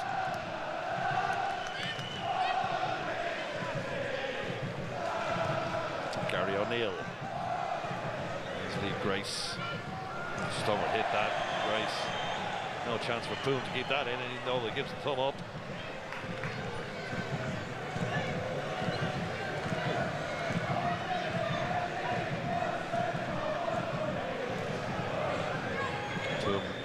From Estonian football.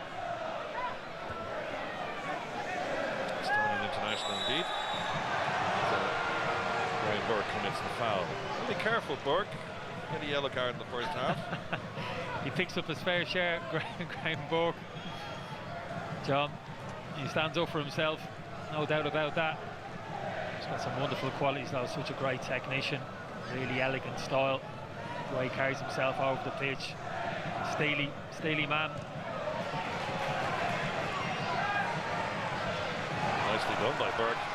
Indeed, Towell whips one in towards Kenny. Kenny in on goal. He just managed to get the shot away, but that was good defending All the way back came Shane Griffin just to nullify that threat. It's great defending. Just his first touch here. Just gets away from him, John. Just needed to keep that first touch close to his body. And then he's getting a shot away with his left foot towards goal. He knows it. Gave Shane Griffin the opportunity to get across and make the interception. Just needed that killer first touch there. Johnny Kenny didn't have it. Yeah, that sign of pursed lips, knew that he was close and getting in even closer, but good defending from Griffin. Bows down to 10 men, have got one back against St. Pat's. Dean Williams in the 65th minute. It's a heck of a game there too in the front crowd up in Dalymount Park. Bohemians 2, St. Pat's 3. Yeah, this is why crowds are coming back in their droves, John. Games like this we're seeing this evening, obviously down Dalymount Park as well. Great excitement for the fans, great spectacle.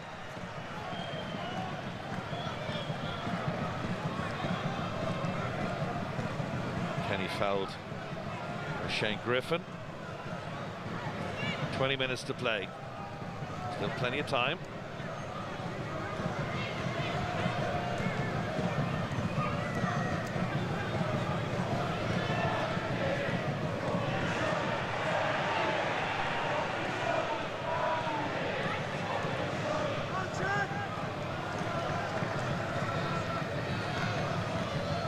Boom. He's got the attendance figure, by the way, 6,835 shoehorned into Tallaght.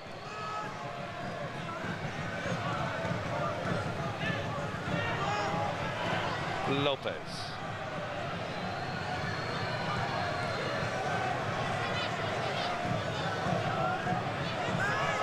Faruja. Ledwidge spotted the danger there, did well. They worked it out very nicely. Here's Smith. Could be another breakout here. Find a player, needs Redman to come towards him. Smith forced to hold on to the ball and then runs into Sean Hoare, but the Red Machine can move forward now with Caffrey.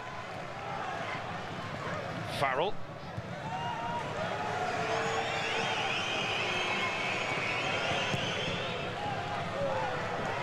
Giving the ball away, but that was good from Smith, just lifted the siege for a little bit. Yeah, absolutely. Great ball retention, chopping and changing. Turn of pace as well, just a heavy touch at the end of it. Almost gave it away. We'd like to see Shane Farrell just pop that ball on the inside there into one of his midfielders, keep the ball a bit higher up the pitch. As soon as it went back to the goalkeeper, you sensed the ball was going to head back to a Rovers player. At least gives him a little bit of respite, Shells, the last 30 seconds. Getting a few deep breaths into their lungs, John, for what's coming ahead.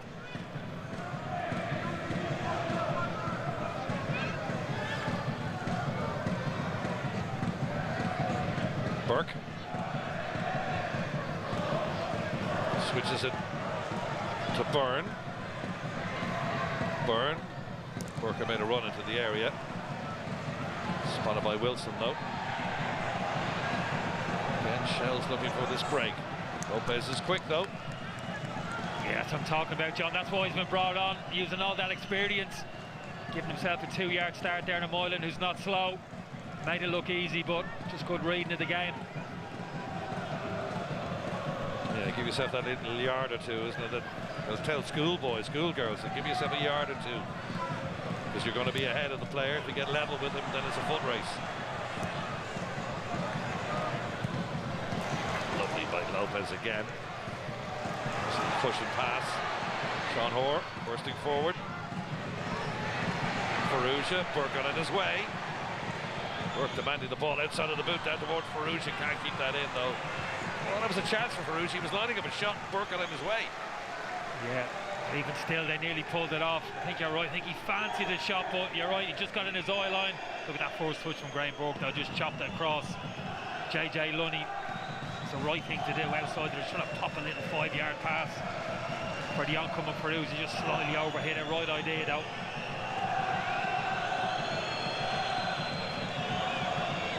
He won't be happy, Stephen Bradley, but he'll be a lot happier than what he was going down the tunnel at half-time, John.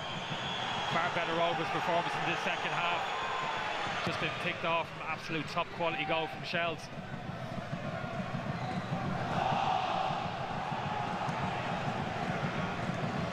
Griffin takes the pocket of Burke. Burns just backtracking his way to the edge of his 6-yard box under pressure from Kenny, but got it clear. It's coming straight back in again. Possession stats will be very much in Shamrock Rovers' favour, and the pass stats as well, but on the scoreboard they're still trailing with 15 to go. Yeah, Mark Poon putting that ball too early into the box, John. Got to work the ball up the pitch a little bit more, feed the ball into Jack Bourne's feet. That's what Jack Bourne's screaming at him, a little bit higher up the pitch, work yourself 15 yards higher up, then put that type of cross in. Too easy for Shells to defend. Well, if ever a man is enjoying his career, it's Damien Duff, just in the dugout there, chatting away. He offered his services to Shelbourne. They took him up on it, kept them in the the Premier Division last season. Now building on what they've got, injury problems. They don't have a lot of money, as you mentioned early on, but he's reveling in it. You don't have to be grinning ear to ear to be enjoying yourself, John, either, as you well know. What do you say? O'Neill. Oh, nice footwork from Boom. Got himself out of trouble. There's the descended upon by two Shells men. There's Burke. Lovely ball from Burke. That's a fabulous ball. And Byrne tumbles over under the challenge. He's going to be in a very, very advantageous position, this free kick, but what a ball. Oh, love this interaction between these two players. That's why I like to see them playing kind of 10-15 yards from each other. It's intuitive, looking to feed each other, 1-2 touch. Just done Paddy Barrett there, Jack Bourne, quick feet, looking to get away with a yellow card there. Paddy Barrett, did he get one, John? I didn't see it. Don't think so. He's a lucky boy if he didn't. Break and clear there, Jack Bourne. Well, referee Neil Doyle's had a good game. Tried to keep the play going. Hasn't really noticed him. Just 2 bookings in the game so far. But Byrne, the one who's going to stand them over this and just dink it towards the back post. There's 4 players there. One of them is Pico Lopez. Well, they brought him up to your defence, but he got clear at the back post, and Shells didn't pick him up at all. And Lopez makes it 2-2. Well, you can see it, John, looking here from the stand. Rovers had a clear overload in the back post area. Surprised those Shells defenders just didn't shift across a little bit. You can see it there at the back post, almost a 3v1 situation. Paddy Barrett's the last defender, but he's got 2 Rovers players on his outside. Just got to shift across a little bit. All those, that Shells defensive line, got to get further across the pitch, give Paddy Barrett a bit of a dig out. That said, it's a great finish from Lopez, didn't panic at all. Just kind of cushioned header inside the far post. Brilliant header. Well, quiet celebration on the sideline from Shamrock Rovers, but I think there'll be a quiet satisfaction because they changed things at half-time, and Rovers now are level. Towards Gaffney. Price of handball from Barrett. Going to get a handball for that. Chelsea's got to be careful here. They've got themselves into a great position, 2-0 up, that they might come away from this game with nothing. There's loads of time left though for Rovers and indeed Shells. Here's Ledwich. Moylan checks his run inside of him. Ledwich going to ground under the challenge from Orban. That's not a foul, even though Ledwich is still on the ground. Byrne. And a foul on Kenny, yeah. It's all going on. Could be a yellow card. If it is a yellow card, it's for Barrett. That's well, you thought he might have got one a few moments ago. That's a definite yellow card for Paddy Barrett. Yeah, it was just off the ball. I think Johnny Kenny took him under the ball and spun in behind to receive it. Paddy Barrett just took him out. He's got to be careful now. Paddy's got to use all that experience now, get players around him, not get himself isolated in 1v1 situations. There's the run from Kenny in behind. He was worried, Paddy Barrett. He knew he was in trouble. That's why he took him down. This initial foul that Shells weren't too pleased about. I actually think that was a free kick, got to be honest with you. Yeah. Just hooked his leg around his calf there. Got that one wrong. The referee hasn't got too much wrong this evening. And that's the qualities that Johnny Kenny has. He's got that pace in behind. Johnny will stretch it down the sides. Different challenge from Gaffney. Byrne again, back post.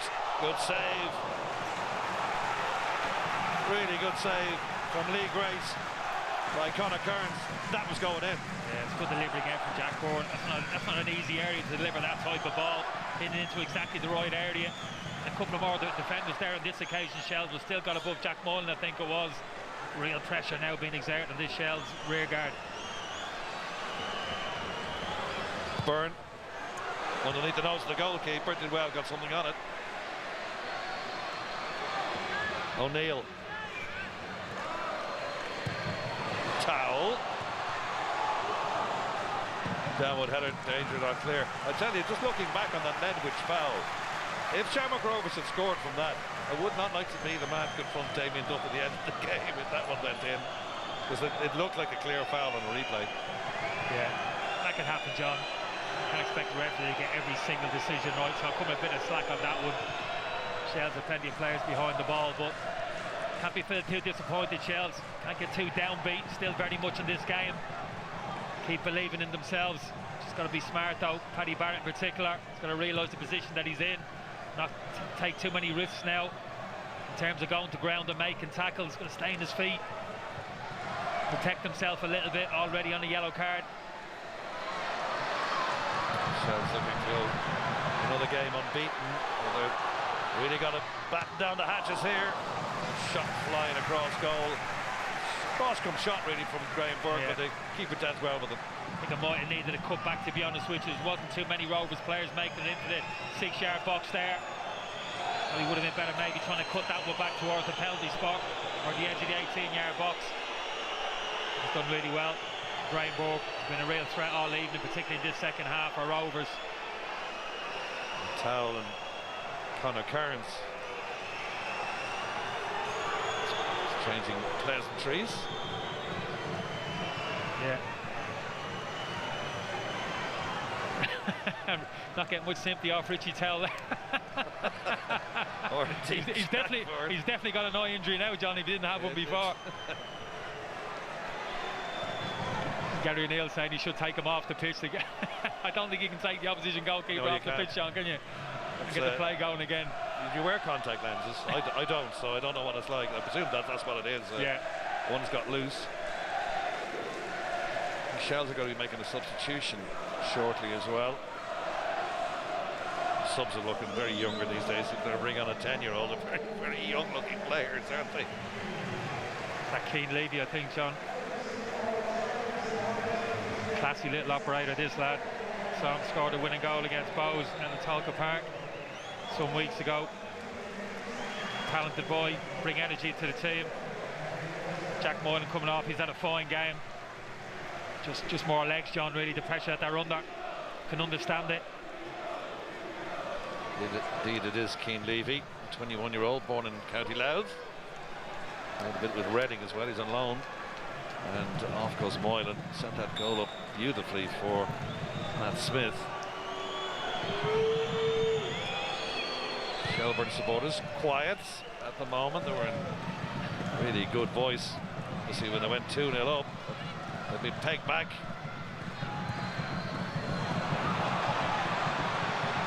Barrett.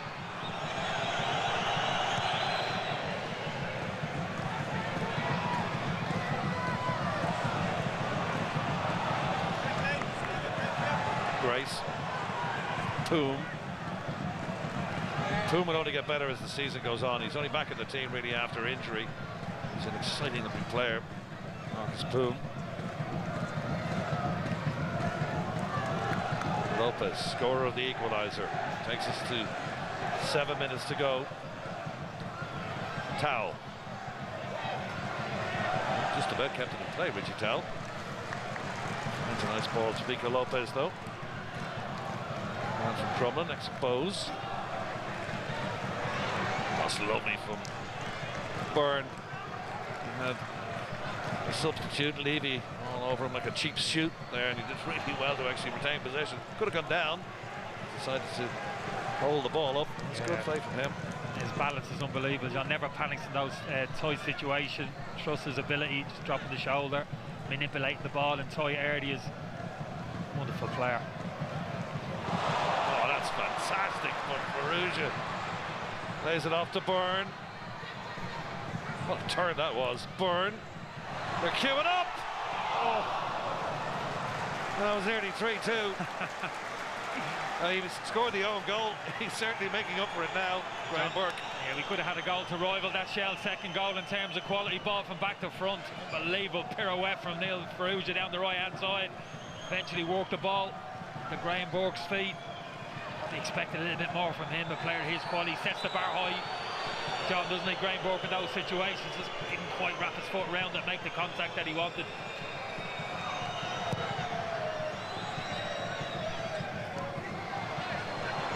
Ferrugia again back in the Shamrock Rovers team after that long layoff last season. That could be another yellow card. Check by Wilson. Yeah, and he gets a yellow. Yes, head spinning a little bit. Tyreek Wilson at the moment has done really well up at this point in terms of 1v1 situations against Ferrugia. Got done a couple of minutes ago, and then again Neil Ferrugia looking to take advantage. No option there, just a little body check. Needs a bit of help out there, Tyreek Wilson, in those situations. Well, having led 2-0, can Shelbourne hold on to this onslaught that's coming now? Back post again, Kearns comes. Well, he came and he got something on that. He hurt himself actually, touching his chest. So there's a Paddy Barrett, I think, is down in the area too. So double injury, but I think Kearns did the right thing. He went through ball player a lot. Yeah, you're right, John. Took responsibility there. Came, made clear contact, but took out his own man as well. I think it was I'm not sure who the Rovers player was. I think it was Lee Grace, was the closest player. He's the threat in the air, so good decision from the Shells goalkeeper. Paddy Barrett won't be thanking him for it. A little break in play. Barrett has been attended to. And here's the goals again from 1-0. This is Smith. Oh, it's the pace of the pass there, John. If he hits that too hard, Matty Smith's got to have it touch the Rovers player, gets across and makes the tackle. Brilliant delivery from Moylan. Quite doesn't even look, John, doesn't even have to look. Fancies it as soon as he gets torn there, he fancies a Graham Burke. Cushioned little header, I love that. Spoke about his qualities as a defender. Roberto Lopez also mentioned, John, that he can pop up with a goal every so often. Not massively in terms of size, Roberto Lopez. Not talking a 6'3", 4 centre half, are you? But it's a really good header of the ball. And at this stage of the game, while the conferences are going on and Barrett gets back to his feet, we'll ask you to just have a little thought about who your player of the match will be. So a lot of pressure there, John. A lot of pressure. Yeah. A lot of nominees, a lot of options I have. Some great performances there this evening.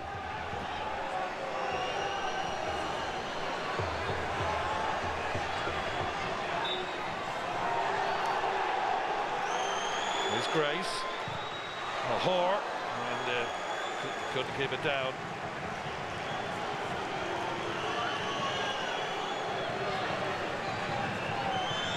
Damien Duff having words with the fourth official. He's been doing it all night. It's good to talk, John. It's good to talk. Better out than in. Is this keeping his emotions to himself?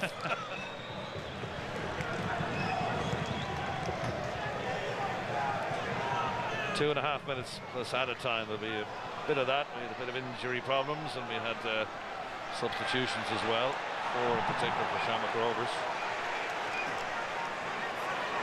So Johnny Kenny on the pitch, and with 2 minutes to go just about, who is your player of the match? Oh, like I said, John, tough decision. Any number of players. Looking at that Shell's defensive rear guard, Evan Caffrey in central midfield.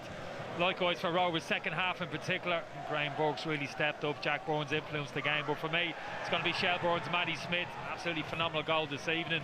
I think his work rate's been absolutely fantastic. Showed real quality on the ball. Beginning to show the form that we saw at St. Patrick's Athletic when he was one of the stars of the league. So, man the match for me, Shelbourne's Matty Smith. Levy.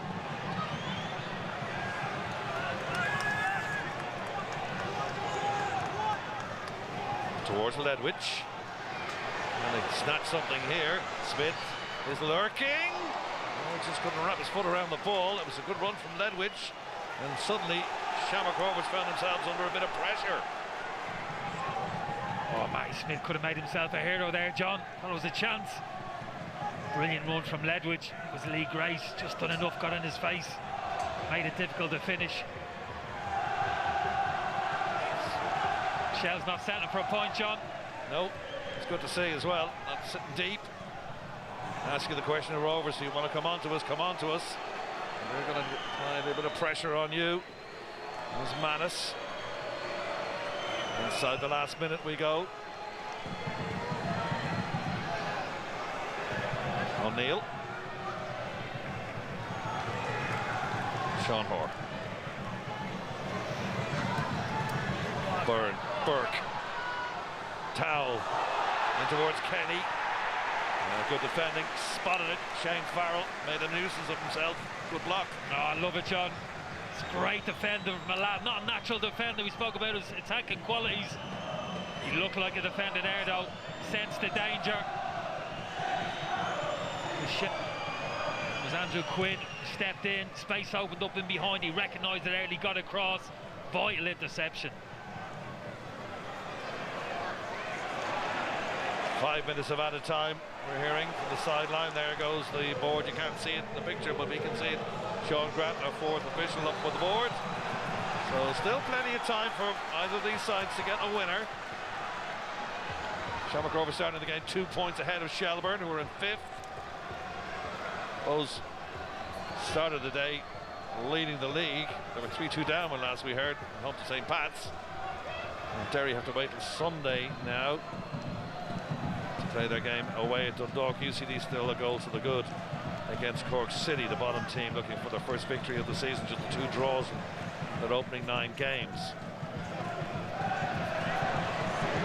A big win for Andy Myler and co. Lopez.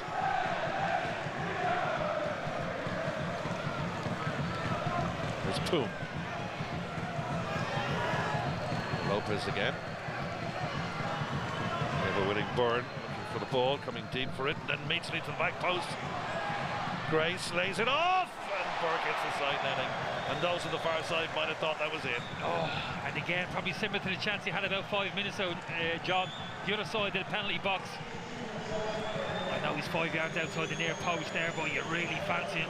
Great touch from Lee Grace, sets it up for him. Really surprised he hasn't found the target there. Wonderful play again. It's Jack Bourne pulling the strings again, getting his head up. Wonderful weight on the pass there in behind.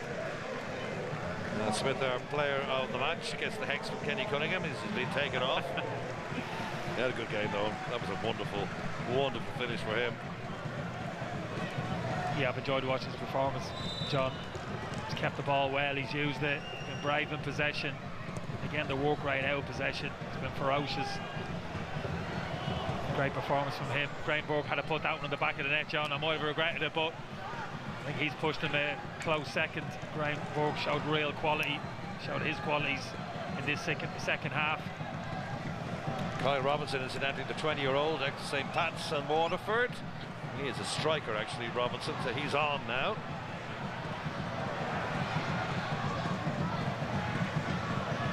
Ferrugia. 2.5 minutes to go. And Rovers come from 2 down. Just a little bit too much from Byrne, but Rovers have the throw. We have a great tackle from Tyreek Wilson. I know it's hard for these Shells players. Oh, here's a chance for Kenny. And he snuck in around the back, but he couldn't get anything on it. And Andrew Quinn just maybe did enough. The quality of that ball again from Jack Bourne though, John. Delivers it so early, doesn't even look. To a brilliant space. A little bit similar to that Richie Towell header. It's a great chance. You're right, John. Andrew Quinn kind of gets in his face, but even still, it's a great chance. Johnny Kenny's just going to keep his concentration there, make good contact. A bit like Richie Towell hasn't managed to do so. Stephen Bradley probably feels his team have enough chances this second half to have won it, but be tough justice on Shells. If they weren't to get anything for this game, they've contributed so much, but bitter experience last year teaches them you got to play to the final whistle. That's what they have to do. Well, the results say the way they are. Bows will still be top 4 points clear, but St. Patrick's are on a good run now. They're leading 3-2. Is it going to be 3-2 here? No. It's going to go drift out for a goal kick, but Bows will have 21 points. St. Pat's, who are leading 3-2, will have 17. Then Shamrock Rovers on 15, along with Derby City, who are sliding down the league because they're not playing against Dundalk now on Sunday, and Shells will move on to 13 points. But it's an intriguing start to the league. Just can't read it, John. It's great to see. You're right. No kind of any clear patterns, really. Wonderful ball again there from Jack Bourne. He's absolutely taken over this game, John, the last kind of 5 minutes, Jack Bourne.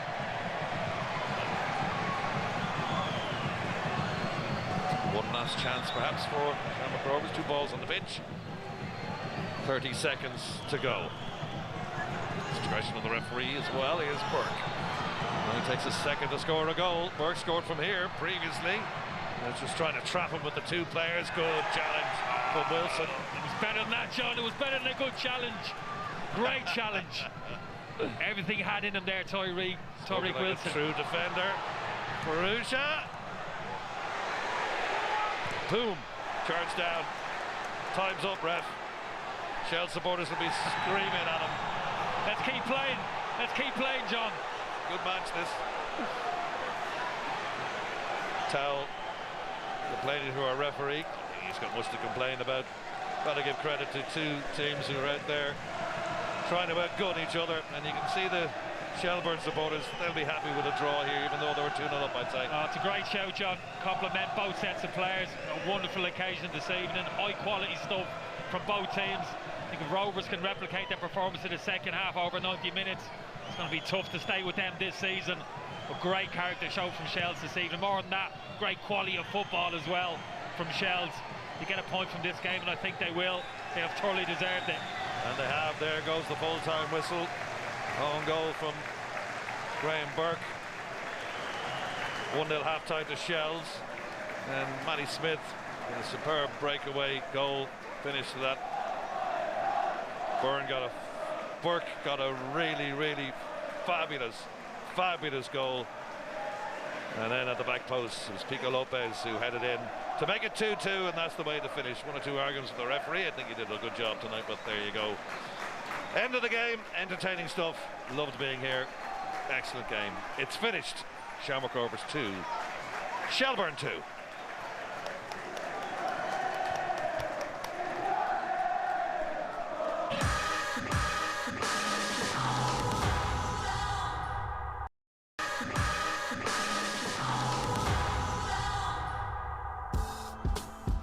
Well, in front of a full house here at Tallaght Stadium this evening, the players of Shamrock Rovers and Shelbourne put on quite a display and quite a game we had, and probably the 2-2 scoreline a fair reflection of what went on over the 90+ minutes of football. Splendid evening here at Tallaght Stadium, and just to confirm the results elsewhere, Bohemians currently 3-2 down to Pats, and that's gone into added time now. UCD have beaten Cork City by 1-0. So you're very welcome back. Well, Graham, that was quite a second half. We expected Shamrock Rovers to react, and they certainly did react, didn't they? Yeah, it was a cracking game, honestly. Some of the goals in are fantastic, but the intensity that Rovers came out in the second half, which we knew would react, it's nearly a carbon copy to the game we done last year in RTE. This time Shells do hold out and get the 2-2 draw. Gaffney was the one that nicked the lay here, but the intensity and the drive in both teams in the second half was fantastic.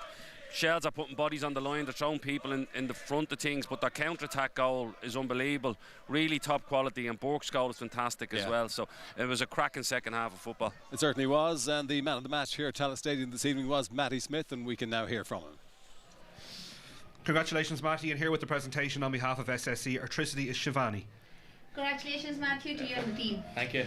Yes. Matty, a roller coaster of a game to reflect upon. 2-0 up, 11 minutes into, or 6 minutes into the second half, I should say. Do you reflect on maybe one that got away, or is that a good point? No, I think that's a very good point, but at the same time, I think that's for what we want this season. I think that's points drops. I think the boys were unbelievable, worked their socks off for each other, and I think that performance shows what we want to do this season. A brilliantly disciplined performance in patches. I would imagine Damien must be quite satisfied at half time with particularly how he executed the first half. Yeah, that's the way we set up. We've got the goals, and I feel like we're very hard to break down when we get those goals. We all fight for each other, so yeah, I think that's still an excellent result for us. Is it fair to talk about learning from this in the development of the team, or are expectations above that at this stage? Yeah, I feel it was the same last season. Like, we come here and we conceded goals from set pieces. That was a big thing for us this year as well. I still think we've conceded too many. You can see again there. That's something we still need to work on. How do you eradicate that? Just on the training park again and again. Just hopefully we need to kind of take into our own hands. Your man's not scoring, that's it. Like, but look, we're a young squad. Like, still stuff to learn. But it says an awful lot. I know people pay lip service to belief and ambition that you're going to walk away from a 4 in a row chasing Shamrock Rovers tonight and be disappointed that you've only taken a point. Yeah, like I said, that's what we aim for this season. Like, we got big, we want to achieve big this season, and obviously that performance there shows. Congratulations, thanks for your time. Thank you, cheers. Yeah, well, as Kenny said in commentary, there were quite a few contenders for man of the match this evening here at Tallaght Stadium, but Matty Smith got it, and Stuart, we're as well to have a look at that goal he scored, beautifully set up by Jack Moylan. Yeah, I have to say, in terms of counter-attacking football, it doesn't come any better than this. Once it breaks down, you have a look at Jack Moylan, spins off to the right-hand side, and this touch, absolutely fantastic. Gets himself in some situation. I think he knows he can't do Hartford pace, so he has, you know, the awareness to check. Matty Smith bursts and run down the left-hand side, puts it on a plate, but the finish, he's got a lot to do there, Peter. Composure, just uses the pace in the pass slot to give Manus no chance. It's a wonderful counter-attacking goal, and at this stage, you're thinking Shells are in prime position here. We've got to give huge credit to Shamrock Rovers, League Champions League. That's what they're all about, and clawed themselves back into it. They certainly did, and they got back into it with a splendid goal from Graham Burke. He made amends for the OG in the first half, didn't he? Yeah, as soon as he cuts inside on this, so you see he just chops inside on his left foot, and he only has one thought in his mind, and I've seen him produce that finish 18 times at Tallaght Stadium. It's a fantastic goal. He has an idea of what he wants to do before he receives it, and he executes it unbelievably well. It's a fantastic finish from Burke, and again you could see probably he's frustrated with the own goal and he wanted to make amends, but again, wonderful play. Bourne and Burke, when they link up like that, they're hard to stop. They certainly are. We talked a lot about the set pieces pre-game and at half-time, and Shelbourne will rue not defending this set piece well, because Lopez was left completely unmarked at the far. Well, there was three of them left completely unmarked, and even Matty Smith is saying, no, you know, don't let your man score. I don't know where they got the Warriors wrong here. There's too many they don't need 4 on the wall. He's 35 yards out. He's not going to score from there. But obviously the overload came at the back post. There's 3 Rovers players lining up.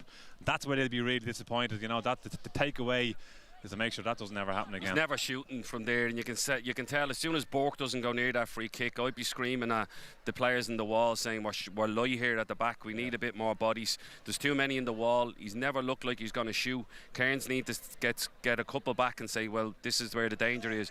They do that block really well at the back post, Rovers. They block the last man, they get round the back a couple of times. They were unlucky with another free kick later on, but that's the one where I'd be looking at me goalkeeper saying to his wall, I don't need that many in here, we need more help at the back post. Yeah. Okay, we can hear now from the Shelbourne manager. Here's Damien Duff. Damien, an awful lot to reflect upon. Is that a point well gained, or 2-0 up is it very difficult to walk away here and not have that long awaited win? I think it's 2 points drop for sure, and that's testament to the guys. You're coming away to the most difficult place in the country, best squad, best players, biggest budget, best team, and we're disappointed we didn't win the game. How do you make the jump then to see out a result like that? Oh, listen, we just keep working hard. That's all I ever do here. Yeah, we reflect, we'll do post-match video, etc. But all you can do is just keep building and building and building. Like I said, we deserve to win the game tonight. I'm sure Stephen will say different, but we had the best chances, set up really well. The guys played, I couldn't be proud of them. They're in there gutted, but they looked a proper team. Set pieces again, proving costly. Yeah, listen, sometimes I'm not taking the guys out, but it's that bit of naivety and them taking responsibility. You know, Jack Burns set up, he's not shooting. There's 4 in the wall, and we're weak on the backside for the wide free kick. So, listen, the lads are good with that here. Listen, I don't want to be dismissive and talk about the development of this team, the growth of this team. Is that all part of the narrative tonight? That because here you are now 2 seasons in a row, you're going to walk away from Tallaght having not taken 3 points in a game that you should have taken 3 points from. That's very difficult to take, irrespective of the gulf in budgets and the gulf in squads. Yeah, listen, it is, but here I'll go home and have a glass of wine tonight, and it's my son Woody's birthday, so I'll soon have to forget about it. But I think it's again testament to the club, the players. They bought into everything that I and the staff have offered them, and And yeah, they're disappointed they haven't won. You forget we're a newly promoted team. We're only in the league for 5 rounds of games, if you understand what I mean. So yeah, to become to Tallaght, hard luck story, but they were absolutely outstanding. I don't think anyone in the ground can disagree with me. Is it difficult for them to accept that? Like, do they know that in the moment, or is that something that just needs to sink in over the next day or two? Listen, it's a strange one in a way. Yeah, we're disappointed going away, but they have to, grow and give belief. Jesus, yeah, we've come, we give, like I said, the best team in the country by a mile, a proper game. I believe you're with us again next week. So here, we'll see how they respond to it next week. Should you have had a penalty? Well, I was having a bit of a banger on the touchline. I'm not sure whether it was. If you're looking for me to comment on the officials in this league, just copy and paste what I said a couple of weeks ago. Just a final, you're missing big players, experienced players again tonight. You talked about it being a young squad. How important is maybe the bit of composure and the experience? Was that something that could have made a big difference in the second half when that wave of pressure was coming on? Absolutely not. I think if you look at the goals, if you look at Matty Smith's goal, it's pure calm, composure and quality. So no, I think Stephen said in pre-match build-up that we defend in a low block. We don't. They have the best players. They build the game well. They get up the pitch. So inevitably you end up on the edge of your box. So no, listen, the guys were absolutely amazing. They were full of calmness, composure and quality, and I'm disappointed for them. Enjoy the birthday party. Thank you for your very time. much. Cheers. Thank you. Yeah, he's always good to listen to, Damien Duff. He felt they deserved the win tonight, Graham. What was your view overall? Again, they've come away after losing last year, and they got to this point where it was at 2-2 and they conceded in the last minute, and I think they've come away from a 2-2 draw tonight. I thought the intensity of Rovers in the second half and some of the chances they had. Richie Towell has a chance just before the goal that Smith breaks on, and it's a gilt-edged chance down the middle of the goal. He should score it, and there's chances for both teams. And I actually think a draw is a fair result on the chances created by both sides. But I know what Damien's getting at is they had the better of the chances in the first half. I think when you look at the performance of the first half, I mean, not that I was totally shocked, but they took the game to Shamrock Rovers. I think we've seen a different Shelbourne in the first half. You talked before the game about the progression of the team. What we saw in the first half from Shelbourne, that's a different thing to what we saw last year. Now, they had to dig in second half and make sure that they saw out the result. But if they can build on that first half performance, you're looking at a completely different Shelbourne team. Yeah, well, I think the overall view here is that a 2-2 ended up being a fair result as Shamrock Rovers and Shelbourne share the spoils here at Tallaght Stadium. That's it from us for this evening. My thanks to Stuart and Graham for being with us. We'll see you next time. Good night. Moving to the country, I'm gonna eat a lot of peaches. I'm moving to the country, I'm gonna eat me a lot of peaches. I'm moving to the country, I'm gonna eat a lot of peaches. I'm moving to the country, I'm gonna eat a lot of peaches.